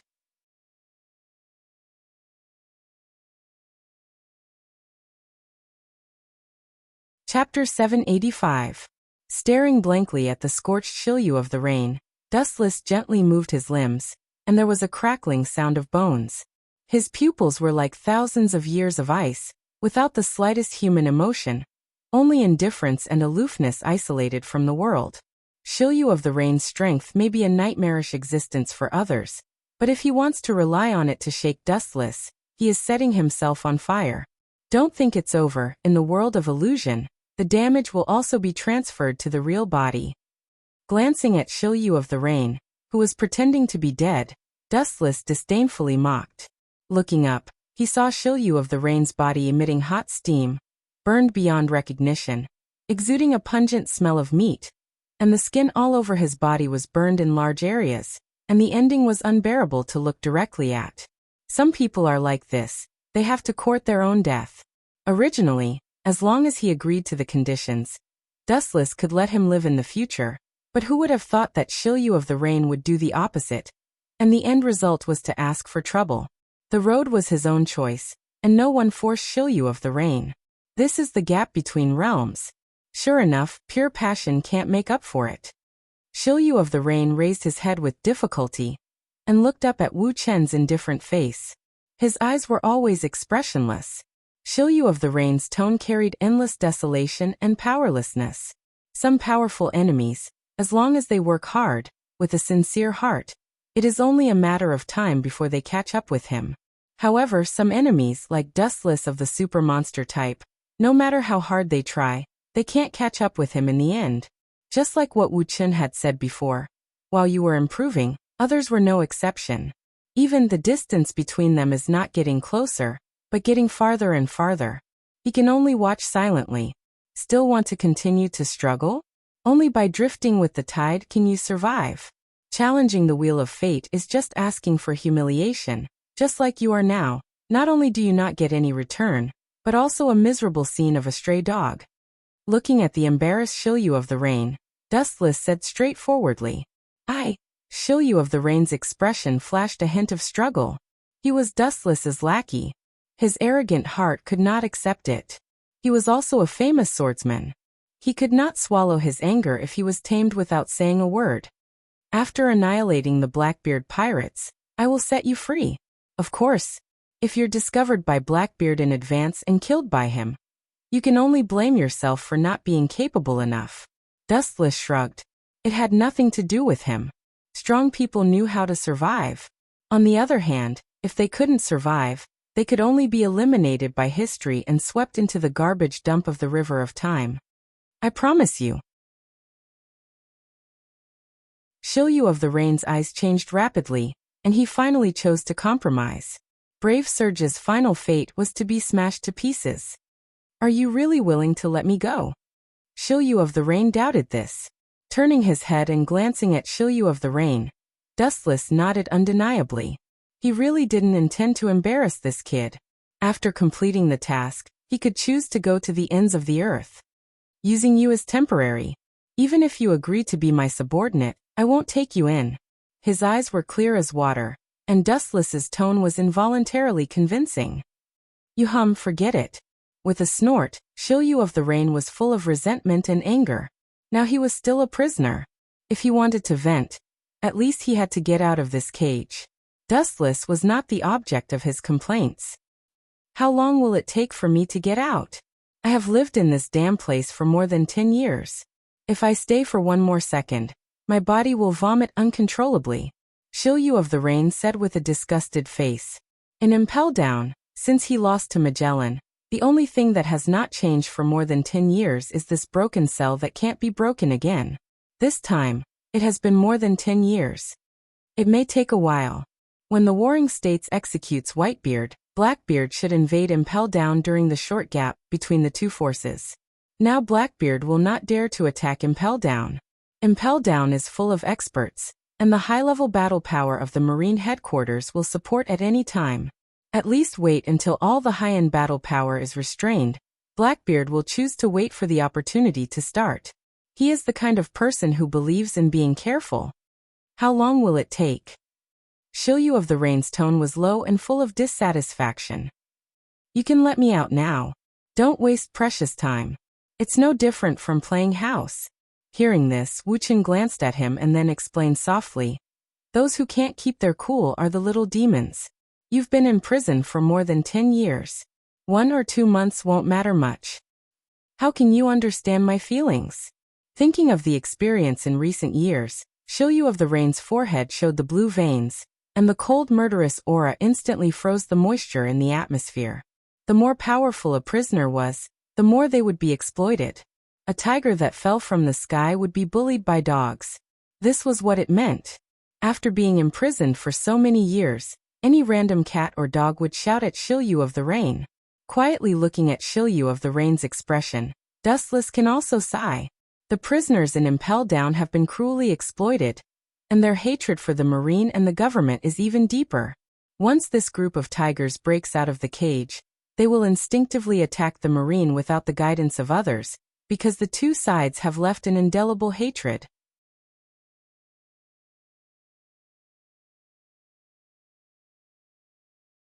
Chapter 786. The prisoners in Impel Down are often oppressed by the jailers, and all kinds of torture are common. There is no doubt that after the jailbreak, the first target of revenge is the Marine. Time and space were distorted, and the strange world changed sharply. The world in front of him suddenly turned dark, and he returned to Impel Down again. It took nearly an hour in the world of Tsukuyomi, but it was only a second in the real world. Shilyu of the Rain's face instantly changed. The corners of his mouth and his cheeks were swollen. His whole face was dark red, and he looked like he was in extreme pain.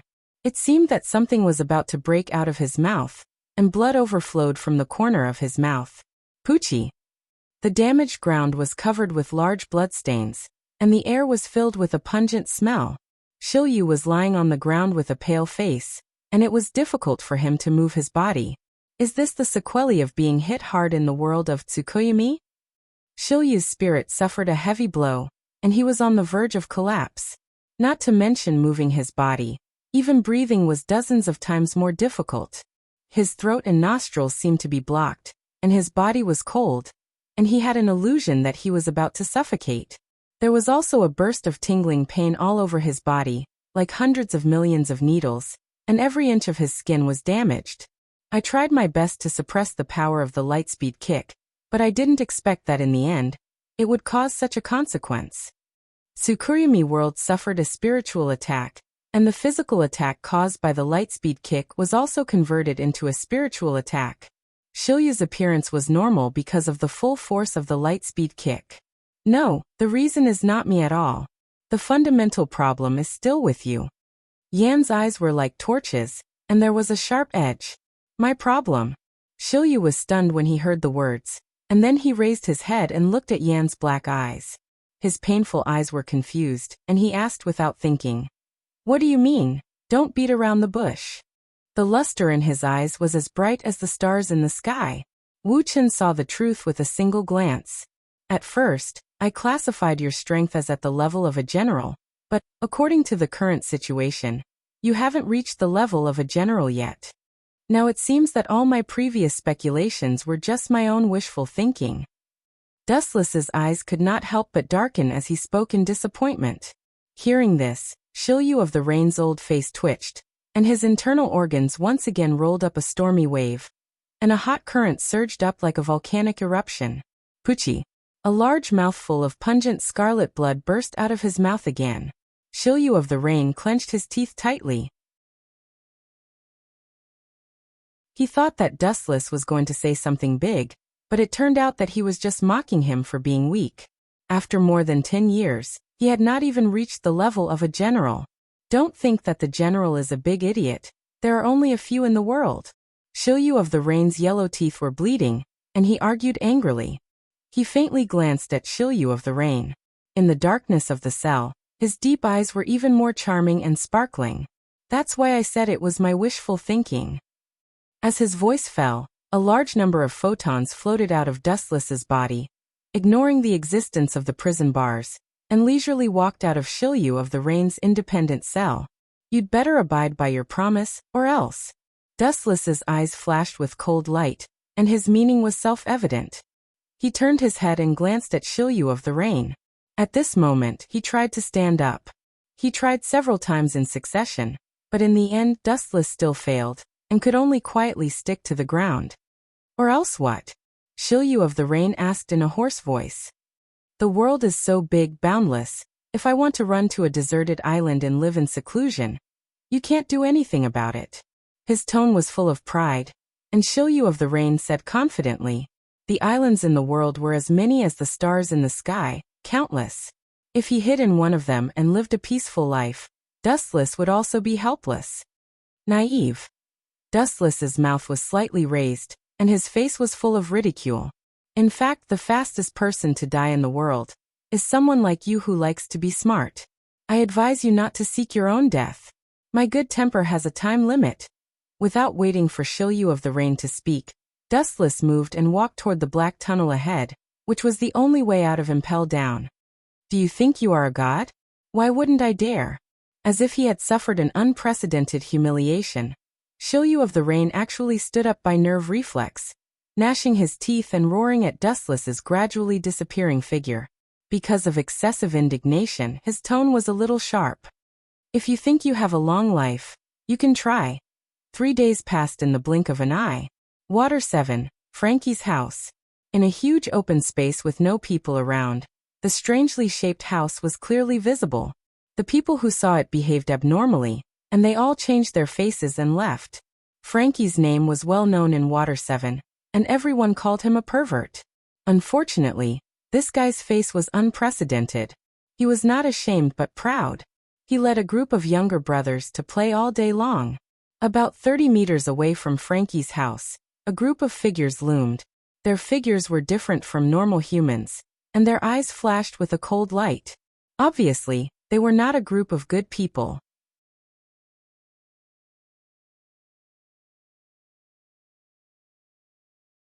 Chapter 787. This group of unknown mysterious people were all standing strangely on the branches. What was even more inconceivable was that these branches were clearly only as tough as willow branches, yet they were able to step on them and remain unscathed. It was obvious that their skills were extraordinary, and they were even whispering to each other. Looking closely, it was the members of the CP9. Blueno, are you sure that the design of Pluton is in Frankie's hands? Califa, the only female member of the CP9, frowned as she thought of Frankie, a man with a special hobby, and her skin was numb. Not only Califa, but the other members also looked at Blueno strangely. Frankie was an idiot. He didn't look like a person worth trusting. I heard it with my own ears. Bruno patted his chest and swore solemnly. Hearing this, the group of CP9 members frowned. They have been hiding for several years. If the design of Pluton really exists, then the ending will be perfect. If it's just a rumor, then their identity will be exposed. This meant that 7 years of lying low was about to go down the drain. Everything he had done in the past would vanish into thin air. The gains would not make up for the losses. One wrong step, and everything would be over. Do you want to ask him? Seeing that the team was in a dilemma, Blueno suggested tentatively. Him. The group of CP9 members were stunned and immediately looked at Blueno. Lucci was the one in charge of the team, but he obviously wasn't talking about Lucci but someone else. I'm talking about Spandam. After all, he is our boss. You should know that he dash. Blueno's voice suddenly stopped, and his companions looked at him as if he was an idiot. Kaku, who was holding his arms in front of his chest, said with disdain, if we count on that idiot, let alone getting the Pluton King blueprint, we might not even be able to survive. Kaku's face was full of disdain. He held a contemptuous attitude towards this waste of a superior. Every time he saw his ugly and disgusting face, he would feel nauseous. After thinking about it, everyone looked at Lucci, who was silent. He was the captain of the team, so the final decision was up to him. I've decided to give it a try. Seeing all the members looking at him, Lucci took a deep breath and looked at Frankie's house in the distance. His eyes shot out a bloody light. If we go down in fear, we won't get the design for the rest of our lives, and we seem to have been deceived by the original scene from the beginning. Lucci's eyes were shining as if he could see through everything, and the doubts of the past disappeared. Now that he looked back, everything that had happened in the past could be made sense. Don't be fooled by appearances. Lucci's face turned black as he thought of the possibility of being kept in the dark in recent years. Have you forgotten the relationship between Frankie, Iceberg, and the former shipbuilder Tom. The three of them used to have a close master-disciple relationship. They were like father and son. Iceberg, as the mayor, secretly gave Pluto's blueprint to Frankie, while Iceberg attracted the world government's attention. The CP9 members heard this and nodded. The relationship between Frankie, Iceberg, and Tom was indeed unclear. Although Iceberg and Frankie didn't seem to care about each other, they actually had a secret relationship. It's watertight. Sometimes it's because it's too perfect that it's full of flaws. Looking at Frankie's house in front of him, Lucci's eyes became even colder. He immediately jumped down from the branch and strode forward with his head held high. Everything is ready. Let's grab Frankie for the time being, and then escort him to Eni's lobby. Lucci's eyes were shining, and his tone was irresistible. Kaku, Khalifa, and the others looked at each other, and jumped down from the branches and followed Lucci's footsteps. They grew up together as CP9 members. For Lucci's orders, they will choose to obey both public and private orders. How about the Straw Hat Pirates? They have been playing with Iceberg recently. Khalifa suddenly interrupted. As Iceberg's secretary, any trace of him couldn't escape Khalifa's eyes. Those guys are from the Marine. We are the CP9. We don't need to meddle in their business. Kaku frowned. Hearing this, Khalifa shook her head, her beautiful eyes flashing with ruthlessness. I mean, what if they meddle in other people's business? If Lucci's previous speculation is true, then it means that Frankie's relationship with Iceberg is still the same as before. In this way, Iceberg won't just watch Frankie get caught. Khalifa analyzed. If that really happens, we will annihilate the Straw Hat Pirates. Lucci clenched his fist and said decisively. He didn't have an indecisive personality. He was decisive and ruthless. At this moment, Frankie's house was a different scene. A strange group of people were having a party, laughing and singing, not realizing the approaching danger. As for Frankie himself, he was wearing underwear and was performing comically. He seemed to be immersed in his unique art. Because he was too focused, he even forgot himself.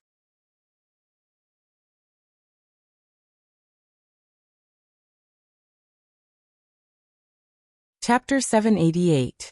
The so-called Frankie's house, to some extent, was more like Frankie's personal ball. The lights were shining and the screams were incessant. The only disgusting thing was that they were all men. No wonder he was called a pervert. Boom boom boom. The ground suddenly trembled, and with a loud bang, the dazzling sunlight suddenly shone in. Everyone in the house of Frankie was stunned. They were used to being domineering on the island, and very few people dared to provoke them. This sudden scene petrified the people present, and they immediately revealed a terrified expression. They looked at the blue-haired man on the stage, and instinctively stepped back. This strange middle-aged man was dressed funny. He only wore boxers on his lower body. His thick legs were covered with dense hair, and he wore a funny pair of sunglasses. People couldn't help but associate him with a clown. Bastard, how dare you destroy my house's door? Who did this? Come out. Frankie, who regained his senses, roared, and the endless impact spread out. Those who were affected all felt a level 10 wind blowing over their body. They looked at Frankie with lingering fear. Their boss was angry. What are you doing? Can't you see clearly? No wonder you are a pervert. Of course, we are here to destroy your house. Undisguised mockery spread out and inevitably entered Frankie's ears. It ignited the fire in his heart. Frankie was already burning with anger, and his entire right arm was trembling as if it was going to break. There were visible cracks that could be seen with the naked eye. Era. What a good body. You can transform your body to this state with your own ability. It seems that your shipbuilding technology is far better than ours. But that's right, we are not shipbuilders. Several figures came into view from the door that had been destroyed by the chisel ship. It's you guys. Frankie restrained his anger and glared at them. You guys dare to destroy my house. But then again, you are all Iceberg's workers. How can you suddenly become so strong? Frankie looked at them cautiously. He was keenly aware that something was wrong. Frankie. Raising his eyelids, Lucci stepped forward and turned into a gust of wind. Whoosh whoosh whoosh. Frankie closed his eyes out of instinct as he felt a sharp gust of wind in front of him. A second later, he felt that the wind had calmed down, so he slowly opened his eyes. So fast. Just when did it happen? Staring at Lucci in front of him, Frankie couldn't describe the shock in his heart. These usually honest shipbuilders have now turned into awakened Azura, a cold-blooded butcher. Especially Lucifer in front of him. His whole body was full of misfortune. I don't want to waste my breath. Hand over the design you've been keeping, and I'll spare your life. Lucci didn't even look at Frankie. He simply closed his eyes as if he was talking to the air, as if he didn't exist. Frankie was like an eyesore. Lucci felt dirty just by looking at him. What kind of attitude is this? Frankie's old face changed as he glared at him. Hearing this, Lucci's face wrinkled and squeezed together. His closed eyes immediately opened and narrowed into a line, emitting a dangerous and sinister light. Asking for trouble. The moment his voice fell, Lucci's body turned into an afterimage and disappeared from Frankie's eyes. Are you kidding me? How can a mere human be so fast? Frankie's face was sluggish. He instinctively wiped his eyes and said in surprise, "Yes, they are also shipbuilders. They must have modified their bodies before." Ignorant. A ghostly indifferent voice fell from the sky, followed by a black shadow coming down from the sky. An explosive force condensed on his feet, and Frankie was instantly hit. Boom, boom, boom. The ground couldn't withstand the terrifying force and burst open, creating a huge pit.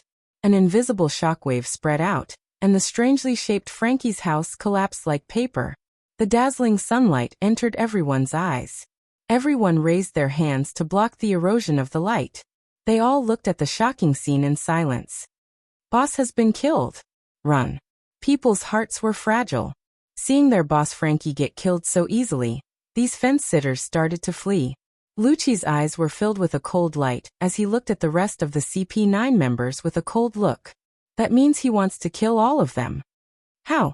How can he be so strong? He's just a shipbuilder, Frankie said with a trembling voice. His whole body was almost scrapped. That casual kick easily injured him. I'll repeat it for the last time. Hand over the Pluto blueprint, Lucci said coldly as he looked down at Frankie. His face remained stoic. Pluton? What is that? I don't have that kind of thing. Frankie's eyes flashed with panic as he loudly argued. He shouted loudly, trying to prove his innocence.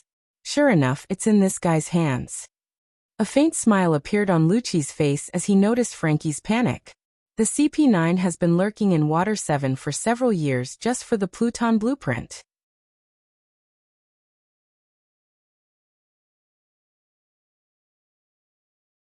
Chapter 789.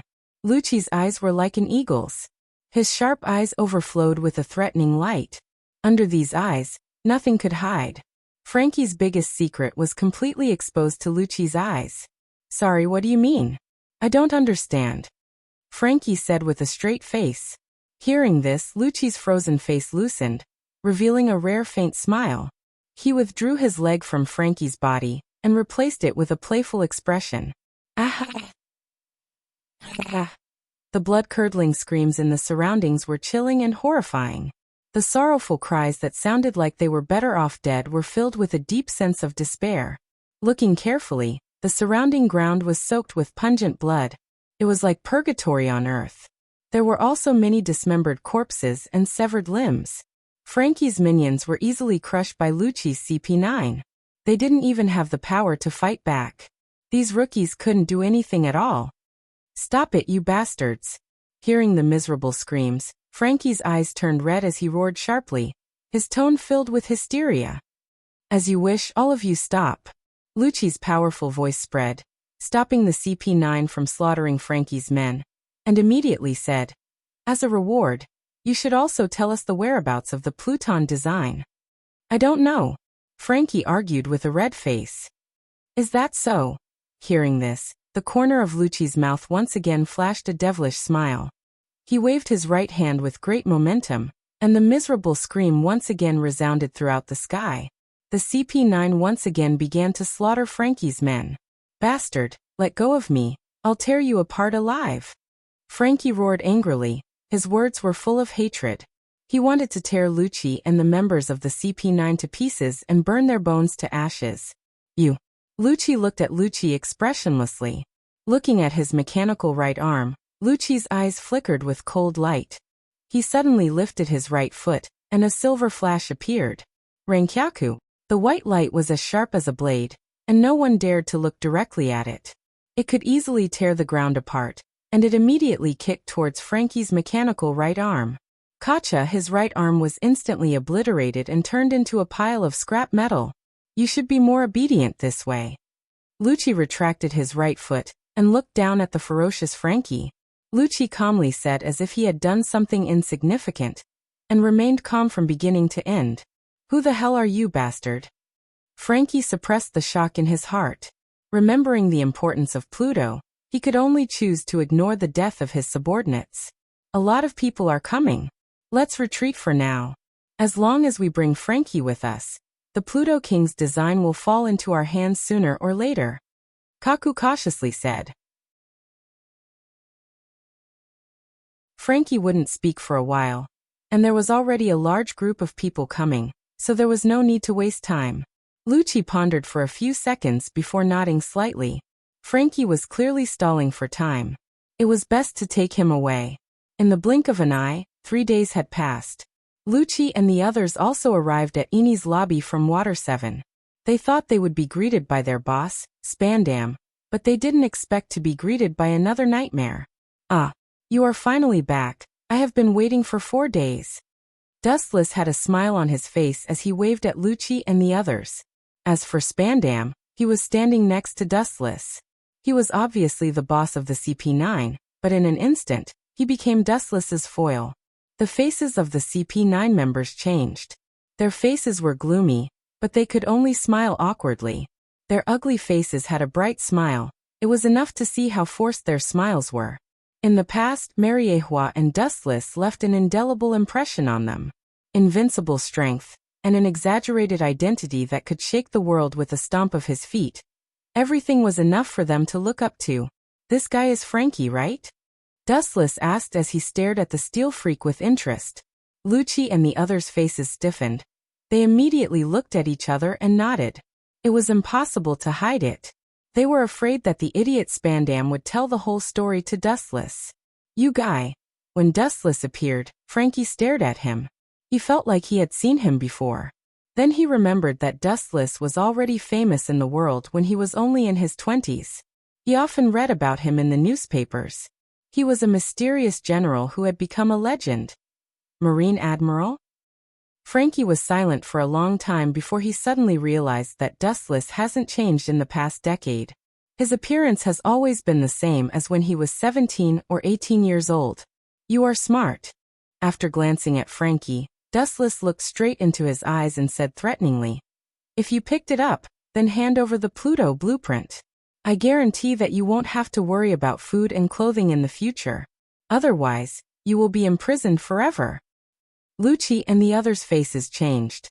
Dustless's words were tantamount to directly saying that he wanted to take the blueprint of Pluton. Although they are under the same force, and even Dustless's status is far higher than their CP9, Lucci and the others can't accept it.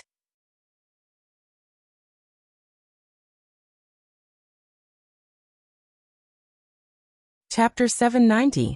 In a spacious and bright room, Dustless was sitting leisurely on the sofa with his legs crossed. Spandam and the CP9 members were standing on both sides of him. Are we going to give Pluton's blueprint to him for free? The CP9 members looked at each other and saw the helplessness and unwillingness in each other's eyes. After years of hard work, they finally got Pluton's blueprint. Now that the cooked duck is about to fly away, the CP9 members are naturally unwilling. Although Dustless's identity is above the Gorosei 5 Elder Stars, they are also clearly separated from each other. The CP9 only obeys the Gorosei 5 Elder Stars. We can only count on him. Everyone looked at Spandam. After all, this idiot is the boss of the CP9, and his status is also the highest. Even if his strength is lower than normal humans, his IQ is not to be complimented. His mouth is really good, and his flattery skills are deep. Maybe he can fool Dustless. But this time, Lucci and the others are destined to be disappointed. Bastard, why are you standing there stupidly? Go and pour tea. Spandam smiled at Dustless with a flattering expression, but his expression immediately changed faster than flipping a book. He roared at Califa with a stern face, inwardly scolding her for not knowing the rules. In one sentence, the CP9 members' faces turned black. Sure enough, he's just an idiot. He's unreliable except for flattery. Califa's beautiful eyes were spitting fire as she cursed in her heart. She glared at Spandam fiercely, and then went to pour tea for Dustless. What are you people doing here? I don't have the so-called Pluton's blueprint. I never understood that kind of thing. Don't accuse a good person. Frankie, who was tied with iron chains, screamed. At this moment, his right arm was scrapped, and the wound was full of damaged machinery. Developing your body didn't make your brain enough? You still don't realize what we are doing? What an idiot. Looks like the long period of development has dulled your brain. Spandam coldly stared at Frankie. Soon after, he walked in front of Frankie and looked down at him with the attitude of a victor. Stop pretending. Hand over Pluto's design. Spandam, who was wearing a strange mask, threatened while waving the scimitar in his hand.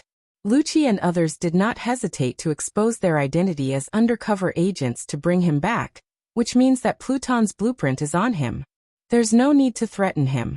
It won't work on him. Dustless narrowed his eyes into slits. His eyes shone with a wise light.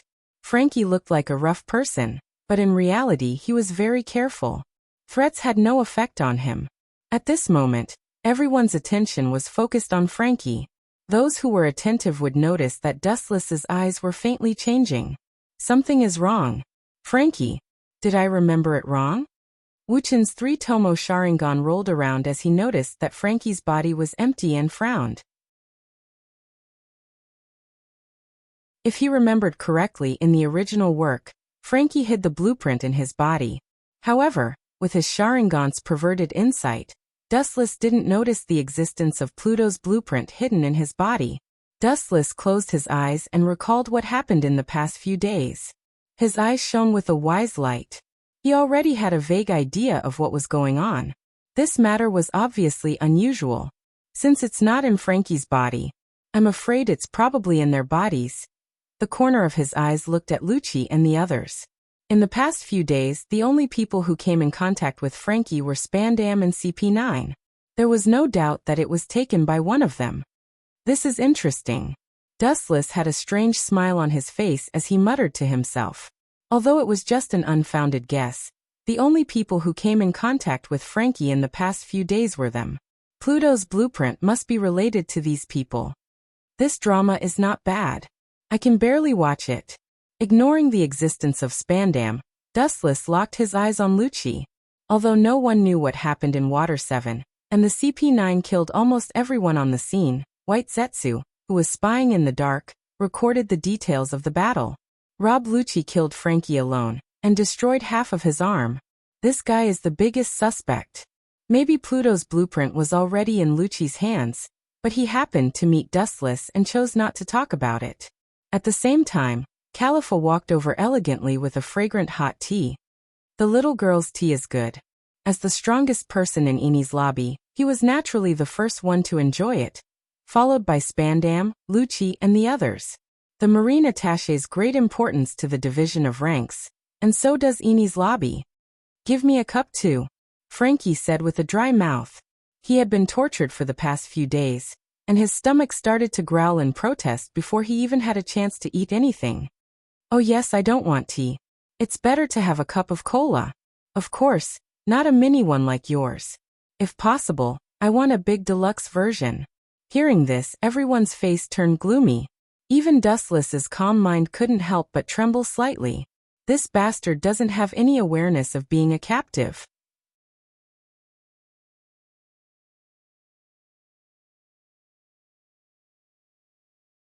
Chapter 791. At the same time, on the other side, above the sea, a sharp roar pierced through the void, and an endless winding train galloped across the sea. The destination was the looming Eni's lobby hidden in the clouds in front of them. We're finally here, guys, cheer up. Luffy stood on the front of the train, looking at the impel down in the distance, His impassioned tone was full of confidence. Today, Luffy is no longer the immature boy he used to be. After several consecutive defeats, first Dustless, then Akiji, although his hot-blooded nature hasn't weakened, he is much more mature than before. That's Enies Lobby. Unbelievable.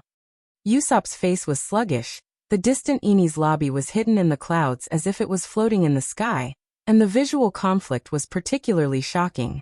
Isn't it a bit reckless for us to accept Iceberg's mission in a hurry? After all, we have only known each other for a few days. Usopp, who recovered, said with dissatisfaction. Ordinary enemies are nothing, but this time is different from the past. It's not a marine or a pirate, it's the world government's secret spy organization, CP9. Their strength is stronger than any enemy they have seen before. Shut up, Usopp. Zoro's eyes were filled with a ferocious light that belonged to a beast, an array of sword intent that wanted to cut off the sea spread out. The sword at his waist made a burst of clear sound, and he was quite excited. We are pirates, and it's common for us to fight against the world government. The Straw Hats nodded. They will be invincible in the future, so it's good to test the enemy now. Iceberg, San treated us sincerely. He also promised to help us build ships for free, so it's only right to help him save Frankie, Sanji said after smoking. Seeing this, Usopp tactfully shut his mouth. The harsh sound of the train's whistle was getting closer and closer, and finally it inevitably reached Dustless and the others' ears. That should be the water train. Looking as far as the eye could see, through the layers of clouds, the galloping train in the distance could be seen in his eyes. Due to the excellent dynamic capture ability, he could even clearly see Luffy and the others. You can't wait to die. Humph, I'll send all of you to hell this time. Spandam gritted his teeth as if his dignity had been trampled and insulted. He looked ferocious as if he wanted to cut the Straw Hat Pirates into pieces. Lucci Kaku Khalifa. Spandam leisurely turned around and glanced at the three of them. He then pointed at the devil fruits on the table. Hurry up and eat those devil fruits. They can increase your strength. Lucci and others frowned. Although they were quite unhappy with the tone of this order, they still walked to the table. After eating the devil fruit, immediately attacked the Straw Hat Pirates. They are pirates with a bounty of more than 100 million berries. They once defeated Crocodile, one of the 7 warlords of the sea. It's impossible to count on the group outside. Spandam sighed and said dejectedly. He has absolute authority in Enies Lobby, but the real powerhouses are only the few in front of him. As for me, I will personally escort him to the Marine headquarters through the Gate of Justice.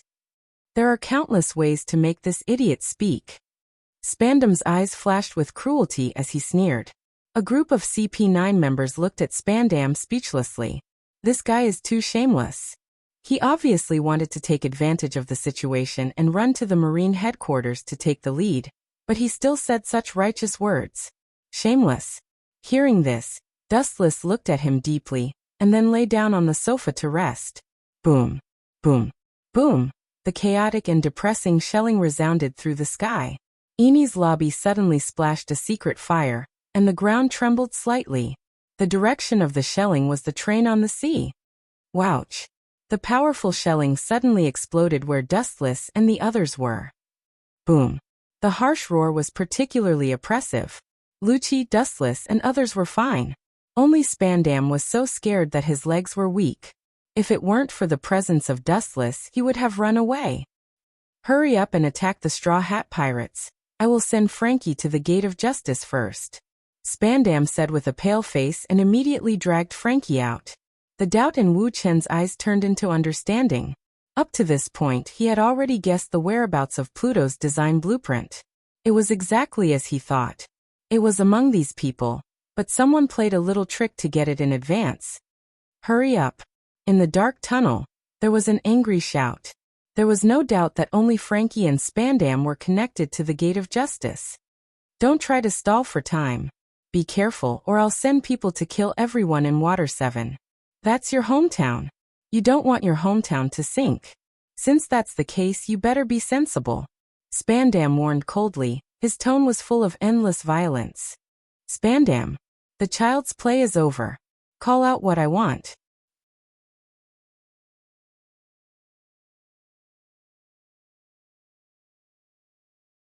Chapter 792. With the help of the dim light, they could clearly see that there were more shadows on the ground.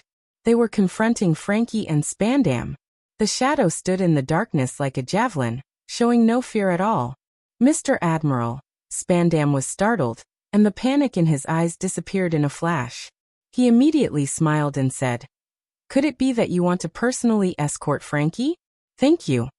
Then he pushed Frankie to Dustless's side. Wu Chen looked at Spandam meaningfully. After a moment of silence, he retracted his gaze. "You are really despicable. The design of Pluto is already in your hands. You have guts. You even dare to lie to me." Spandam's face stiffened. Then he said with a blank face, "Frankie is a stubborn guy. He didn't say anything about Pluton's blueprint. If you don't believe me, you can ask him." Spandam pointed at Frankie with a flattering smile. His expression was even more affectionate than when he saw his own father. Frankie was silent. He just quietly looked at the ground. His face was no longer as violent as before. It seemed that the cold ground was more attractive than Dustless and Spandam. "You bastard." Humph. Spandam was about to teach Frankie a lesson. Frankie was now tied up in chains. He was like a fish on the chopping board. Spandam naturally wasn't afraid. "Your acting is really crude and inferior, Spandam." Wu Chen suddenly spoke out to stop his action. "You must be mistaken," Spandam argued. "Lucci is a cold-blooded person. He can't get the answer. He is the ultimate killing machine trained by the government." "You still don't want to admit it." Dustless just glanced at Spandam and said, "You are wrong. Lucci is the ultimate killing machine. He can't get the information about Pluton's blueprint. Lucci's behavior is about bloody killing. That is justice in the dark. He can't do this kind of torture. Not only him, but the entire CP9 can't do it. The only person who can do it is you," Dustless said. Spandam didn't understand. He asked blankly, "They can't do it, only I can do it? Impossible. I am just an ordinary person." "Ordinary person?" Dustless said with a sneer. "An ordinary person can't be the highest officer of the CP9. The reason why I said you can get Pluton's blueprint is because you are more despicable than them." In the end, Dustless's voice rose several decibels. As Spandam said, he was just an ordinary person, but in the end he became the highest officer of the CP9. He was more despicable than others. He knew how to survive. Therefore, Spandam more suitable to deal with Frankie's stubbornness. He also knew how to be flexible, unlike Lucci, who only knew how to kill. "Akiji seemed to have given you something." A light voice made Spandam's face change. Cold sweat dripped from his forehead uncontrollably. "This is the Golden Den Den Mushi. It's necessary to launch the Demon Slayer order," Dustless said as he took out the Golden Den Den Mushi. "Why do you have such a thing?" Frankie exclaimed in horror. Obviously, he was panicking due to his careless nature. "We are both admirals. Why don't I have something that Akiji has? But since you know the Golden Den Mushi, it means that you have the same idea as me." In this world, in addition to the admirals, only Spandam has the Golden Den Mushi. The reason why Frankie knew about it was because in the past few days, he took the opportunity to explain to Frankie the role of the Golden Den Mushi. Dustless's voice was very soft, but it was full of wisdom. "If I'm not wrong, you should be secretly threatening Frankie. If he doesn't hand over Pluton's blueprint, you will launch the Demon Slayer order to destroy the entire Water 7. Only a despicable person like you can do this kind of thing. You and your father are the same. This kind of despicable means Lucci wouldn't use it." Spandam's face was ugly as he looked up and saw Dustless's eagle eyes. His heart was filled with despair. In front of those shining eyes, all his secrets were exposed to the air, allowing Dustless to browse at will. "You only have 3 seconds to think about it. Don't force me to do it myself," Dustless said expressionlessly. The air flowing through his mouth froze into ice. Obviously, he wasn't joking. Spandam lowered his head. Indeed, as Dustless said, Pluton's blueprint is in his hands. He intends to give it to the Gora CI, 5 Elder Stars, instead of the Fleet Admiral. Spandam wants to take the credit. "How do you know?" "I should have done it flawlessly. Frankie wouldn't dare to expose the secret." Spandam roared furiously. His eyes were bloodshot. When he met a Marine admiral like Dustless, the Pluton design in his hand would immediately change owners. Flawless? A mere ant dares to say that. In this distorted world, there are always countless people like you who like to be self-righteous. Dustless couldn't help but shake his head. This guy is just an ordinary slag. He relied on his father's influence to barely get to the top. He can't even beat an ordinary Marine. Even if we take 10,000 steps back, even if your acting is really flawless, there are still many flaws. His voice was full of wisdom. Seeing Spandam still puzzled, Dustless explained. Don't you understand? Sometimes perfection is a flaw. It's because everything is too normal that he appears abnormal and full of mistakes. You're tuning in to the Echoes of the Heart YouTube channel. Don't forget to subscribe and join us on this journey to catch the most captivating stories.